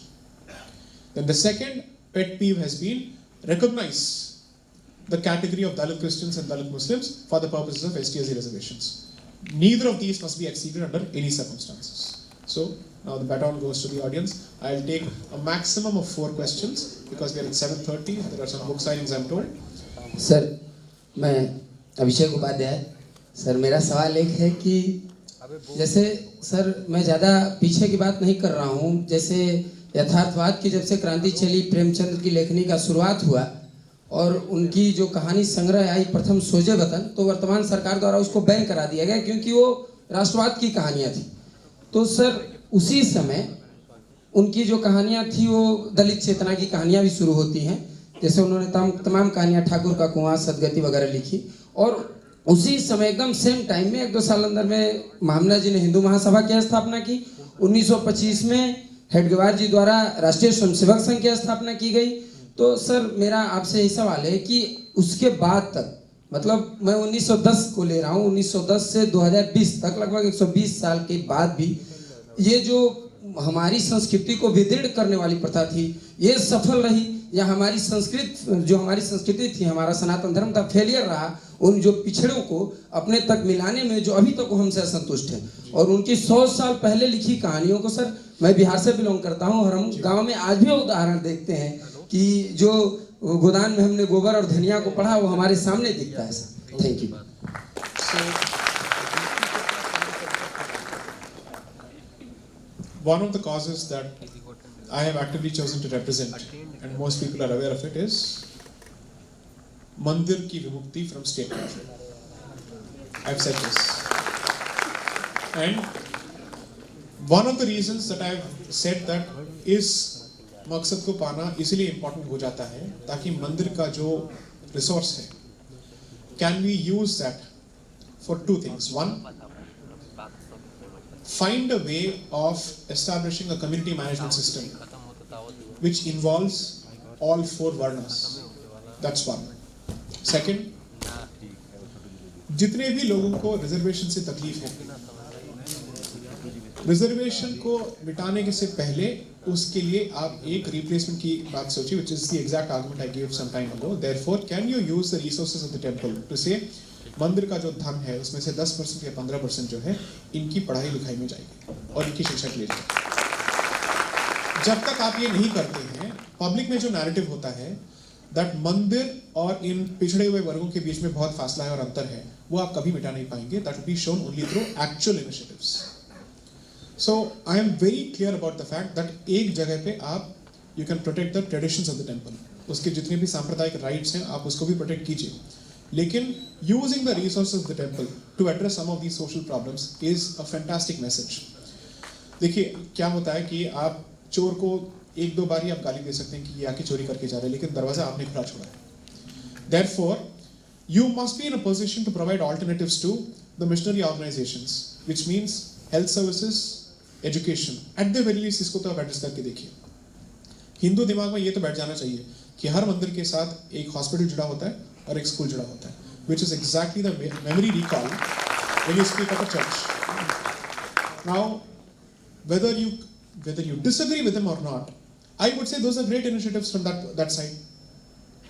That इन्होंने ये public के memory में ये बिठा दिया है, इनके mind में ये बिठा दिया है that these are the organizations that go with us. Most of us seem to be taking a lot of pride in going to convent schools, which shouldn't have been the case in the first place, right? But that is the product of an investment of 270 years at the very least. It started in 1835, it's going on to 2022. So इसको अगर change करना है, then आप मंदिर से ही शुरू कर सकते हैं. So there is a fantastic provision in the Tamil Nadu HRC Act. उसमें एक प्रावधान ये है that जो surplus money होता है वो वापस जाएगा इन कम्युनिटीज के बेनिफिट के लिए. ऐसा एक प्रावधान है जिसको हमने कोर्ट में चैलेंज नहीं किया, because the good parts have been left as it is. जहां पे पूरी तरह से स्टेट का कंट्रोल आ जाता है हमने उसको चैलेंज किया है, बाकी सारे जितने भी प्रोविजंस है उसको चैलेंज नहीं किया है. ट्रस्ट के कॉम्पोजिशन में SC/STs का भी उसमें कॉम्पोजिशन है as part of the trust management for every temple. Those provisions have not been challenged. Problem ये है दैट स्टेट कभी भी इलेक्शन नहीं करवाती है for constituting the trust. And always it is an executive officer of the state who is appointed. So end result क्या होगा, लोगों को कभी ये नहीं दिखेगा that state ये नहीं करवा रहा है, उनके दिमाग में सिर्फ ये रह जाएगा that मंदिर इन लोगों को कभी भी अपने मैनेजमेंट में नहीं बुलाएगी. So it's like this. एक ही अधिनियम के दो प्रावधान हैं. एक ये कहता है कि कम्युनिटी का मैनेजमेंट होगा, दूसरा ये कहता है कि अगर यहाँ पे घपला हुआ तब आप अंदर आएंगे इस रीजन को रिकॉर्ड करके. आपने कम्युनिटी मैनेजमेंट के जितने भी प्रावधान हैं उनको कभी अमल में लाया ही नहीं for the last 60 years. And the state is appointed executive officers across the board. So net result क्या हुआ, it remains in state control, मतलब करप्शन भी ज्यादा हो रहा है. Temple as an institution gets no attention whatsoever from the state, whether it उसकी देखरेख की बात हो या let's say its material resources are concerned, and you are not able to use it for establishment of schools or hospitals. So problem जो आपका definition है problem का, I agree with you, but हल भी मंदिर से ही निकल सकता है. So when you speak of temples, please do consider the fact that a lot of issues that you allege against the temple, that it's full of money and all of that, in the bulk of the temples, because the state is under state control, they keep hiking the prices. Tirumala Tirupati Devasthanam, all the price rates are determined by the state. There is no say whatsoever from the community. Jagannath Puri is entirely controlled by bureaucrats. जितने भी 36 मठ हैं जो मंदिर को contribute करते हैं, main मंदिर श्री मंदिर को, they don't have enough money to do their Niti Puja on a daily basis. They are not even in a position to send the daily bhog that they are supposed to send. This is the reality of the temple ecosystem in this country. Unfortunately, all of this comes back to haunt only one particular community or two communities. So, which is one of the reasons, in the last 4 or 5 years, I've tried my best to bust some of these myths about temple control. So that people actually realize that the temple has performed a social function over the generations. It has always performed this function. Its ability to perform this function has been completely killed only after the modern Indian state has come into existence. I'll take 2 more questions. The gentleman has been waiting. Yeah, go for it. The one with the stripe jerking. Yes. But through the movies and through other proceedings which we have seen, even live court sessions which are available on YouTube, what we have seen that even not ordinary people of the rank of administrative services and all, when they go in a court, they stand as they've been struck by something, some kind of lightning or some divine force, and they are so humble. We cannot say humble, it looks like they are enslaved, and they talk, my lord, your honor, your holiness, your highness. So where is this hangover? Where is it eradicated, and what is the judicial community doing in this regard? And when in the same, this context can be taken into a larger picture that when it comes to responsibility, the people who are sitting at the higher echelons of judiciary in our country, talking about the Supreme Court justice and all, when they go into that position, they start behaving like the Almighty, Aham Brahmasmi kind of that feeling. So you are into my court, but they are public servant. They can behave ordinary like other people and all they do. Right. So that's 2 years ago, in open court, one of the erudite members of the bench made this statement with the media watching. There is nothing between us and God. I was absolutely shocked. Absolutely shocked. I cannot disagree with anything that you have said in terms of the colonial hangover of this particular profession. 100% it exists. If at all there exists a profession where coloniality does Rudratandav, it is my profession. So it's like this. वकीलों से ये उम्मीद की जाती है कि आप pro bono cases कुछ लड़ें, कि आप 80 to 90% आप पैसा कमाइए, 10% जो है आप चैरिटी के लिए कीजिए. Now, most people who come from the left, they end up taking human rights causes, and human rights causes would translate to minority rights.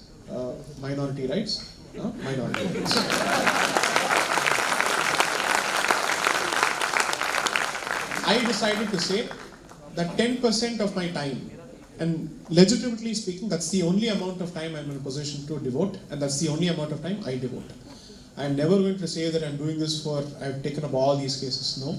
I'm a hardcore commercial litigator who's taken a conscious decision as a practicing Hindu that I will contribute 10 to 15% of my time in this particular cause.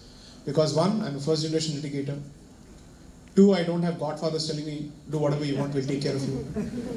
3, you will be taken seriously in a court only when you're a hardcore commercial litigator who knows his subject. 4, from a very practical perspective, commercial litigation का जो forensic reading होता है, जो बारीकी से पढ़ने की जो क्षमता आती है, उसको जब आप कॉन्स्टिट्यूशन या संविधान के पढ़ने में आप उसको लगाते हैं, you become better at understanding the constitution. That's one of the reasons that I made the transition. Otherwise, my interest was always in constitution. So what happens is I've taken 10% of my time to say I will devote it for this. I've been branded a Hindu propagandist lawyer for only 10% of the cases I've taken. Since 2016, ever since I went independent, गिन के 10 से कम cases होंगे जो मैंने धर्म के लिए लड़ा है. And that's a very conscious decision to say I will take up only those cases which I can do justice to and where I know that the depth of my ability is really necessary. Otherwise, let others also play a role in this. और जब तक ये supreme court में नहीं आता है या फिर किसी हाई कोर्ट में नहीं आता है, I will not be in a position to touch it. क्योंकि हर फोरम का अपना एक रूल होता है, उसका अपना एक कायदा होता है, अपना एक ट्रेडिशन होता है. My face may not work in certain district courts because people may not even know who I am. Just because you happen to be practicing in the Supreme Court, you can't expect every court in the country to know you. That's not the reality of the profession. Her forum का अपना एक face value होता है. So what I'm trying to answer is, you're right that under human rights, the rights that I represent will never come under. Whatsoever. They don't matter. So in the NGO division, so a friend who used to work for one of these NGOs, जो भारत में civil society को activate करने का काम करती है, they decide कि जब भी माइनॉरिटी ग्रुप्स के एलोकेशन के बारे में बात आती है कि फंड्स कहाँ पे एलोकेट होगा, सवाल नहीं पूछा जाएगा कि इस संदर्भ में माइनॉरिटी कौन है, ऑलरेडी डिसाइड हो चुका है. No baseline study is needed, no evidence-based study is needed, no empirical study is needed. The moment you say minority, there is only one particular samudaya vishesh that effectively gets treated as a minority community. That is the nature of these two professions. Largely yahi ecosystem. Not just that. In my profession, it is predominantly left. It is predominantly left. From legal education to legal practice, it is predominantly left. So I know exactly how difficult it is to hold the positions that I hold and still continue to practice as a commercial litigator without affecting my bottom line under any circumstances. I'm not going to give it up under any circumstances. I will not. Because that keeps my independence alive. I will never be beholden to any organization. Otherwise, Bhaiya ji ka ye jo culture hai, that effectively will kill your independence. Ji sir, yahi hota rahega, that I can't do. Now, iska change kaise ho sakta hai? These books are meant to be a step in that direction. I'm not selling the books, I'll tell you why. I can fight in Sabarimala, I can fight in Padmanabha Swami, I can fight on temple control. But her case में अब जब आप लड़ते रहते हैं, common जो मुद्दा है इन तीनों केसेस का, वो बाहर निकल के नहीं आ रहा है. मुद्दा ये है that somebody is educated in a colonial education system for close to 20 years, then rather let's say 16 years, goes through law school for 5 years, where the only subject he's taught in the name of jurisprudence is Western political, let's say Western legal theories. You don't get taught anything else. Hindu legal thought comes into existence only for personal laws, which is marriage and succession. उससे ज़्यादा उसकी कोई अहमियत नहीं है. 3. From there you enter a profession where your ability to practice a profession depends on your ability to come out to the apt turn of phrase in English, and preferably the Queen's English. 4. Your ability to hold the bottle. Okay, these are the manners that you're expected to cultivate, to socialize apparently. 5. You must know, or you must constantly keep yourself abreast of the legal developments in United States and UK. If this is the nature of the profession और इसकी demands ये हैं, please tell me how do you expect a different outcome? मैं इस institution के सामने मैं सबरीमला का बीन बजा रहा था. What outcome can you expect other than a 4-1 outcome? The horses have already bolted from the stables. And I'm trying to run after it with one hand tied to my back and my leg broken because I'm a Hindu. How do I convince? So most people didn't realize, in an ideal situation, this issue should have never gone to court. The fact that it went to a court and the fact that a court deemed it fit to entertain the petition is proof of the advanced nature of the problem. And I'll give you another example from the very same Sabarimala case. Justice Kurian Joseph, who is a Keralite Christian, was among the first judges of a particular bench that was seized of the Sabarimala petition जब ये court के सामने ये याचिका file किया गया था. Since he is from Kerala, he effectively said, what misogyny are you talking about here? I am from that particular state. As a Christian, even I know that it's not misogyny. It's based on a particular practice there. A Christian judge from Kerala was clear about the nature of the practice. अब आपसे एक सवाल करता हूँ, भारत के ऐसे कितने हिंदू हैं जो ये कह सकते हैं? You see what I'm saying? At the very least, we should have had the humility to say, मैं पूर्व का हो सकता हूँ या उत्तर का हो सकता हूँ, लेकिन हर क्षेत्र की अपनी कुछ मान्यताएं हैं और प्रथाएं हैं, उसके साथ मैं छेड़छाड़ नहीं करूँगा. लेकिन the worst possible example will always come from the Hindu. Will say, शास्त्र के नाम पे और प्रथा के नाम पे आपने कुछ लोगों को बाहर रखा था मंदिर के बाहर, तो आप इसी बेसिस पे इसी को भी डिफेंड करेंगे. So what will be constantly told is, her practice को आप अनटचेबिलिटी के साथ कंपेयर किए जाएंगे, बिकॉज उससे आपका मुंह बंद हो जाएगा. आफ्टर दैट आप क्या करेंगे? You will try and say, are you going to compare every practice with untouchability?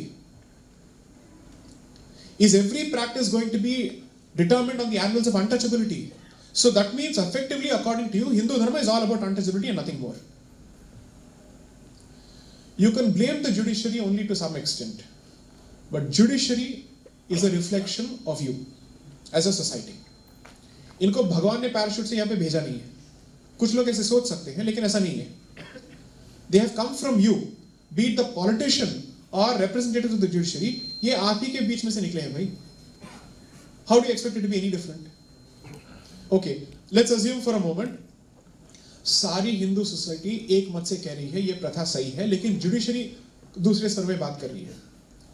Then I can still understand that this institution alone is colonized. Was that the case in 2015 and 16? No. Lawyers who were standing next to me and who were supporting me during arguments in Sabarimala were Malayali Christians and Hindus. But there were Christians also. Because वो उस क्षेत्र से हैं, उस प्रांत से हैं, वो जानते हैं कि इस मंदिर के पीछे की जो सोच है वो क्या है. Because you see what happens is, जो 41 दिन का जो आप व्रत इसमें फॉलो करते हैं, sometimes what people do is they stay away from their families. Because अगर कोई मर जाता है, you can't even be there, आपका व्रत टूट जाता है. So to avoid all of this, you take rental homes.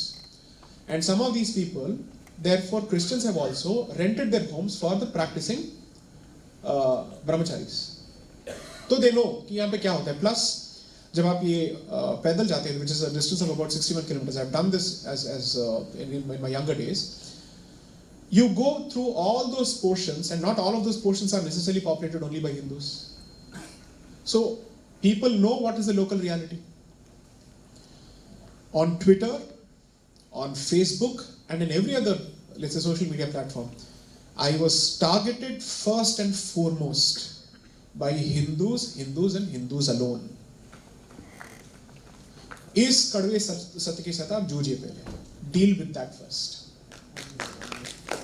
So, I will agree to everything that you have said, but I'm only going to say there is no point in going after one particular institution in isolation when the rest of the society is completely in the throes of coloniality. And it's so difficult to protect any Hindu tradition and make it understandable to Hindus first. अगर आप एक मत हो जाते हैं, तब मैं देखूंगा कि भारत में ऐसा कौन सा इंस्टीट्यूशन है जो आपके प्रथाओं और मान्यताओं के पीछे आता है. Let me see that.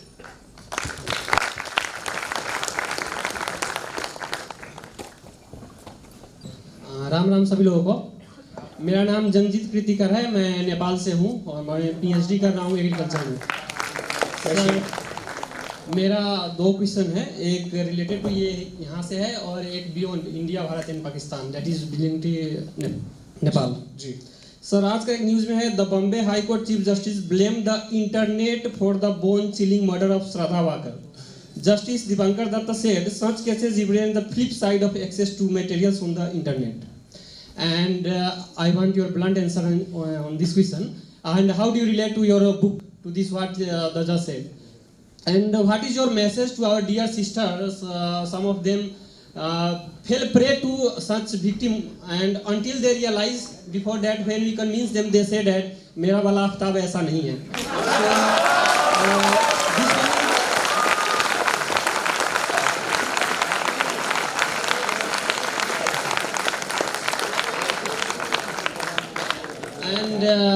Then another question is related to Nepal. You might be knowing most of them that Nepal was a Hindu country just 1.5 decades before, until it was announced by the constitution that it is republic and dharma nirpeksha. So today is the election day in Nepal for the national and statehood and then state assembly. So there is 2 different things. The Hinduvadi party is in alliance with Communist party, that it is K.P. Sharma Oli. Hinduvadi, Rajavadi is in alliance with that. The Maoist Prachanda, who has butchered cow, is in alliance with the Democratic Congress. You might have been hearing that the mass conversion of people to Christianity in the hills and Himalayan range, and it has begun in Trai region. And other thing is like within this decade, the mass mushrooming of colonies of Muslim population in different part of Trai region, the border with India, mostly UP and Bihar. So even though what all the questions raised by the different participants here, India was physically ruled by British, but Nepal was not so. But whatever the problem is faced by Indians here, we all are facing there in Nepal. It is only in less amount, because the population of minorities below 6%, both of Muslim and Christian, are decoded back. I can't see of this census. If this census comes out, we will know what is the exact number of these minorities. So how do you see the future of demographic situation in Nepal, and how can the people tackle there in situation to Nepal, in India also? Thank you. So I'll answer the first question, then I'll come to this. Primarily because I'm not a subject matter expert when it comes to Nepal, but I have a few tentative suggestions. Let's see if they have any value or not. One, see, on the question of what has happened to this poor girl, instead of commenting on the facts of that particular case, because the investigation is still going on and we'll only know what happened ultimately, there are two problems which I think, if you were to treat this and other cases as case studies that are coming out. One, I think perhaps Hindu families have lesser control and hold over their children. To some extent, that is the case. And this may also be because they take pride in the independence that they give to their children. So I'll give you an example. So in my engineering days as well as in law school days, people coming from the other communities would be very clear about their dietary restrictions. वो बाहर हमारे साथ आके नहीं खाएंगे जब तक वो हलाल नहीं था. They will not. Whereas we don't seem to be clear about whether we want to or we don't want to. Because the fear in you is, should I say no to a particular food which is halal certified? It reveals my Hindutva leaning is your biggest fear. And therefore you get branded in your workspaces. You'd be very comfortable celebrating Christmas, but I'm not sure how many would be comfortable celebrating Ram Navami in an office space. So, one, I think there is a problem at the family unit level. But two, the other situation also is that somehow, even in instances where the family has cautioned, warned, and said this may not end well, there seems to be some kind of a rebellious streak. Now, I don't know if they're doing this because they are genuinely interested in a person or because they want to rebel against the family. Perhaps it's a combination of both.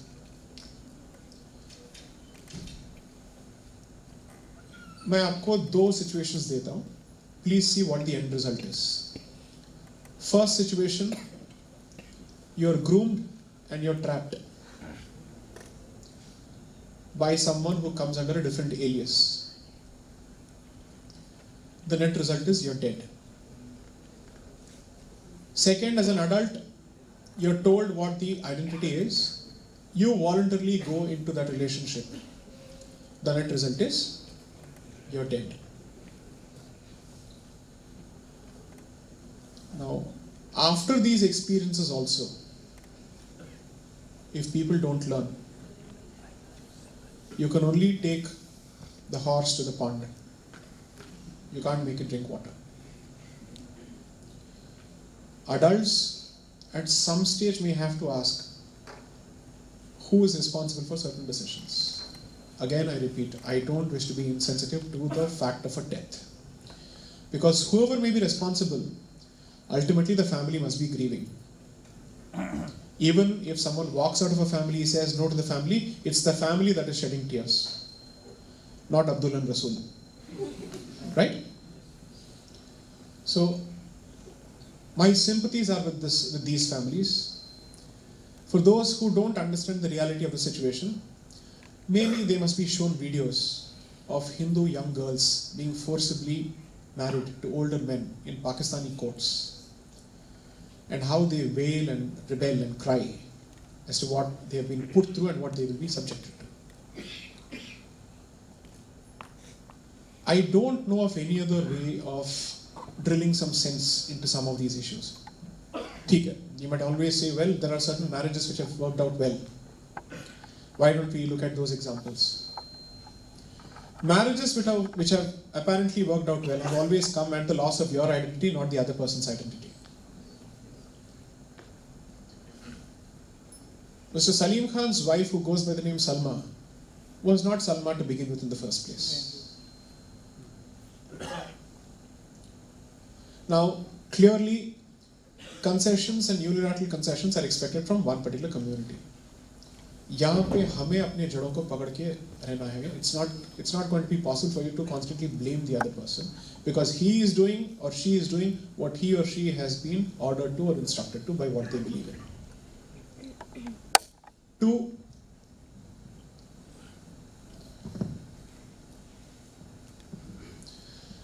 How do I make this point without becoming more controversial? Okay. The allegation of the other side whenever this happens is Hindu men are not men enough. And that's the taunt that is hurled. You need to read how women were gang raped, butchered, and then hung from hooks of butcher shops, meat shops in 1946, Direct Action Day and subsequently, with clear derogatory symbols branded on their mutilated naked bodies. Because the weaponization of the female womb happens to be a tool of war in the mind of a particular group. It showed itself in Operation Searchlight in 1971 with Bengali Hindus in Bangladesh. 1905, 1906, when the partition of Bengal happened on religious lines, and the colonial establishment was openly in favor of the Muslim majority population of Eastern Bengal and Assam, which is the reason why Bangladeshi illegal migration continues in Assam, because they see it as part of the unfinished agenda of it being part of the larger Pakistani identity. The preachers, peaceful preachers, came out in public saying, the Parcham is back in full force. For 3 months we will not be arrested for whatever we do. Courts will not prosecute us. So do 3 things. Butcher the cow, destroy temples, rape Hindu widows and marry them. And this was captured by an American journalist, Nevinson, and I've captured from his book extensively in the second book. तो काल चक्र फिर से repeat हो रहा है. Now, इसका जवाब क्षात्र से ही दिया जा सकता है. And which means I'm not batting for toxic masculinity, but I'm certainly batting for Hindu masculinity.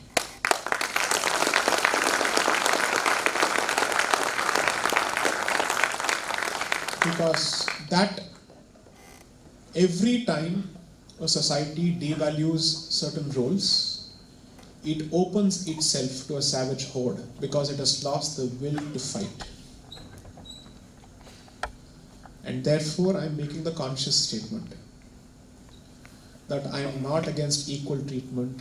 I am not someone who says these are your roles, these are your roles, but when push comes to shove, you are expected to stand up for everybody else. And that conventional, natural role that is being given to you after thousands of years of evolution, don't go against it. Don't abandon it. If possible, one of the things that I would certainly consider doing is reviving the Hindu masculine self-confidence in a very different way. Which is to say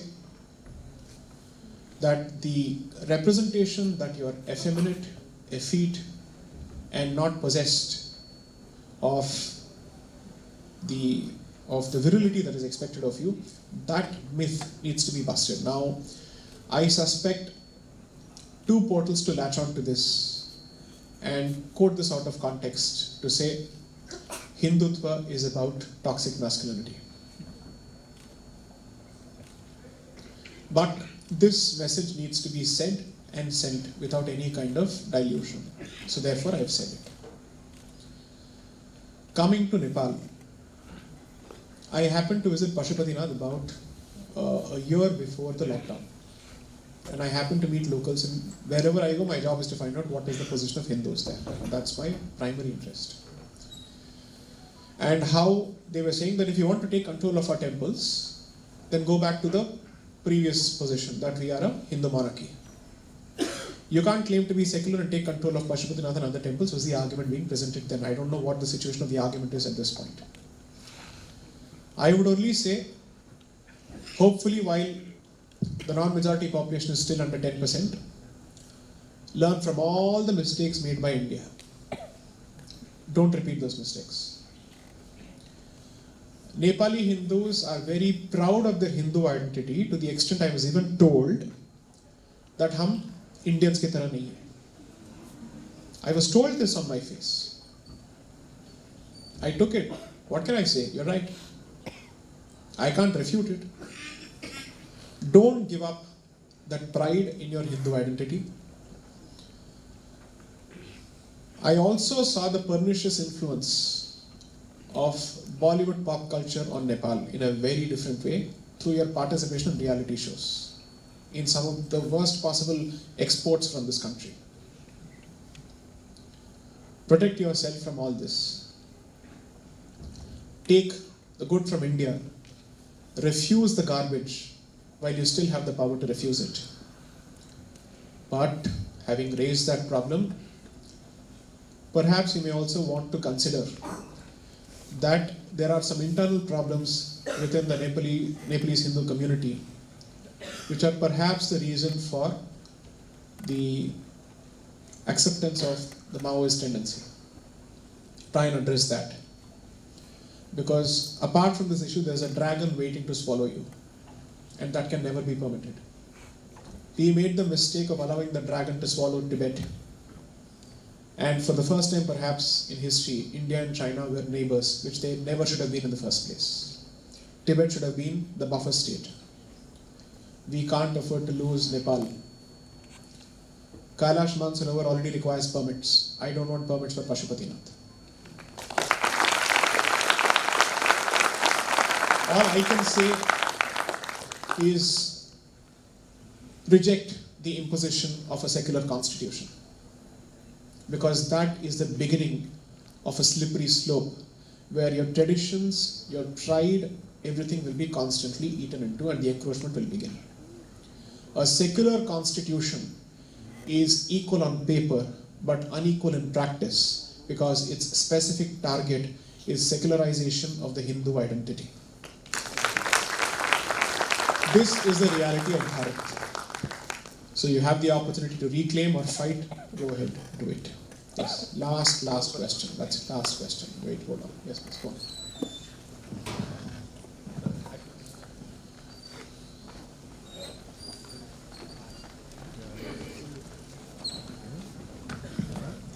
Thank you very much, sir, for allowing me. Sir, my question is, due to a intolerant, violent community and growing its population, it seems that the future of our nation will be in a civil war or a massacre, depends on the unity of indigenous population. Can population control bill be a reality, number one? And number two, if it can be, will it be effective keeping in view the nature of the particular community? So, be very careful about the language you employ. And I say this because I'm looking out for you. I'm looking out for every person who backs for this particular identity, and I don't want you to get into trouble. Replace the word with mindset. That's one. First suggestion coming from a lawyer. Take it. Two.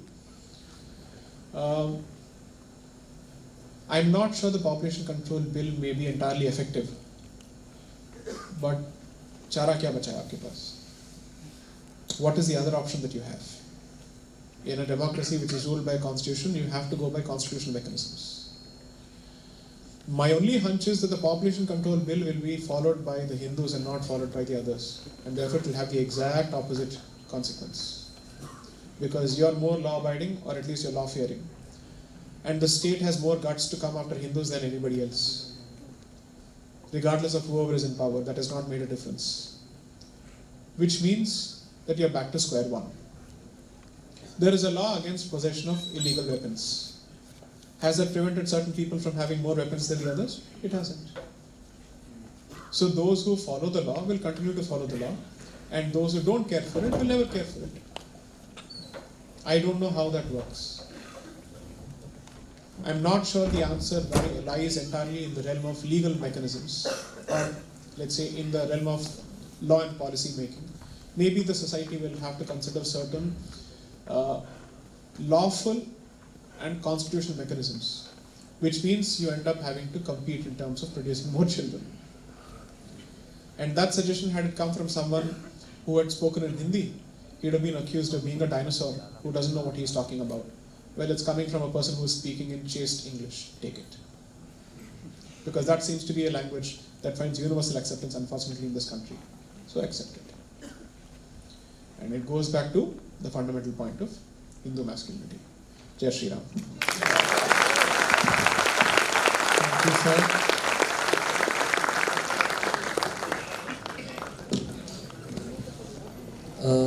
I'll request the good people here कि कुछ देर और कार्यक्रम के समापन की ओर हैं हम. Sir का एक बार पुनः धन्यवाद, आप सबका धन्यवाद. कार्यक्रम में आगे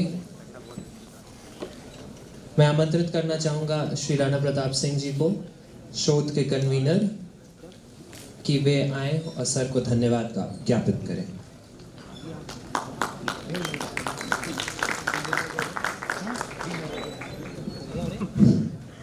आप सभी को नमस्कार. प्रथम सर, हमारे निमंत्रण को स्वीकार करने, यहाँ आने और अपनी बातों को बिना लाग लपेटी कहने के लिए आपका बहुत बहुत धन्यवाद. सभागार में उपस्थित शिक्षक वृंद जैसे कि धीरेन्द्रनाथ चौबे सर, अन्य शिक्षक और श्रोतागण, आप सभी का बहुत बहुत धन्यवाद. मंच का संचालन कर रहे हैं हर्ष विक्रम सिंह, कुणाल झा, आपका भी बहुत बहुत धन्यवाद. हमारे टेक्निकल टीम का भी बहुत बहुत धन्यवाद. और अंत में एबीवीपी बीएचयू की सारी टीम का बहुत बहुत धन्यवाद, जिनके बिना सहयोग के ये कार्यक्रम इतना बढ़िया नहीं हो पाता. बहुत बहुत धन्यवाद.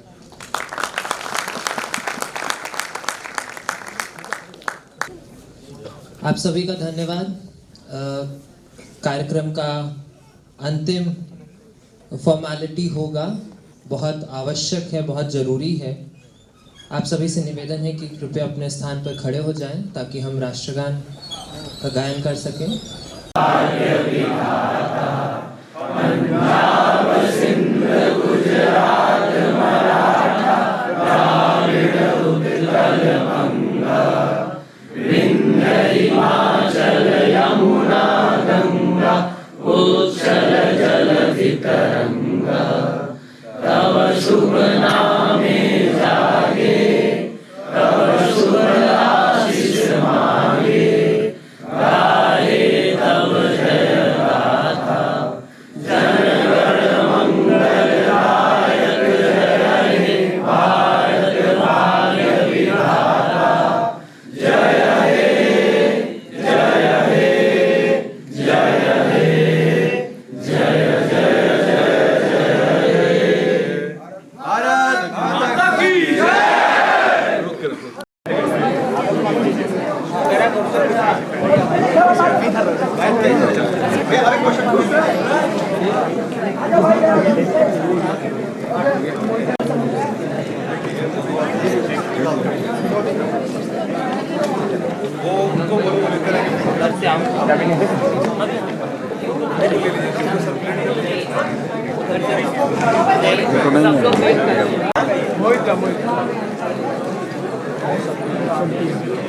अरे गाना भैया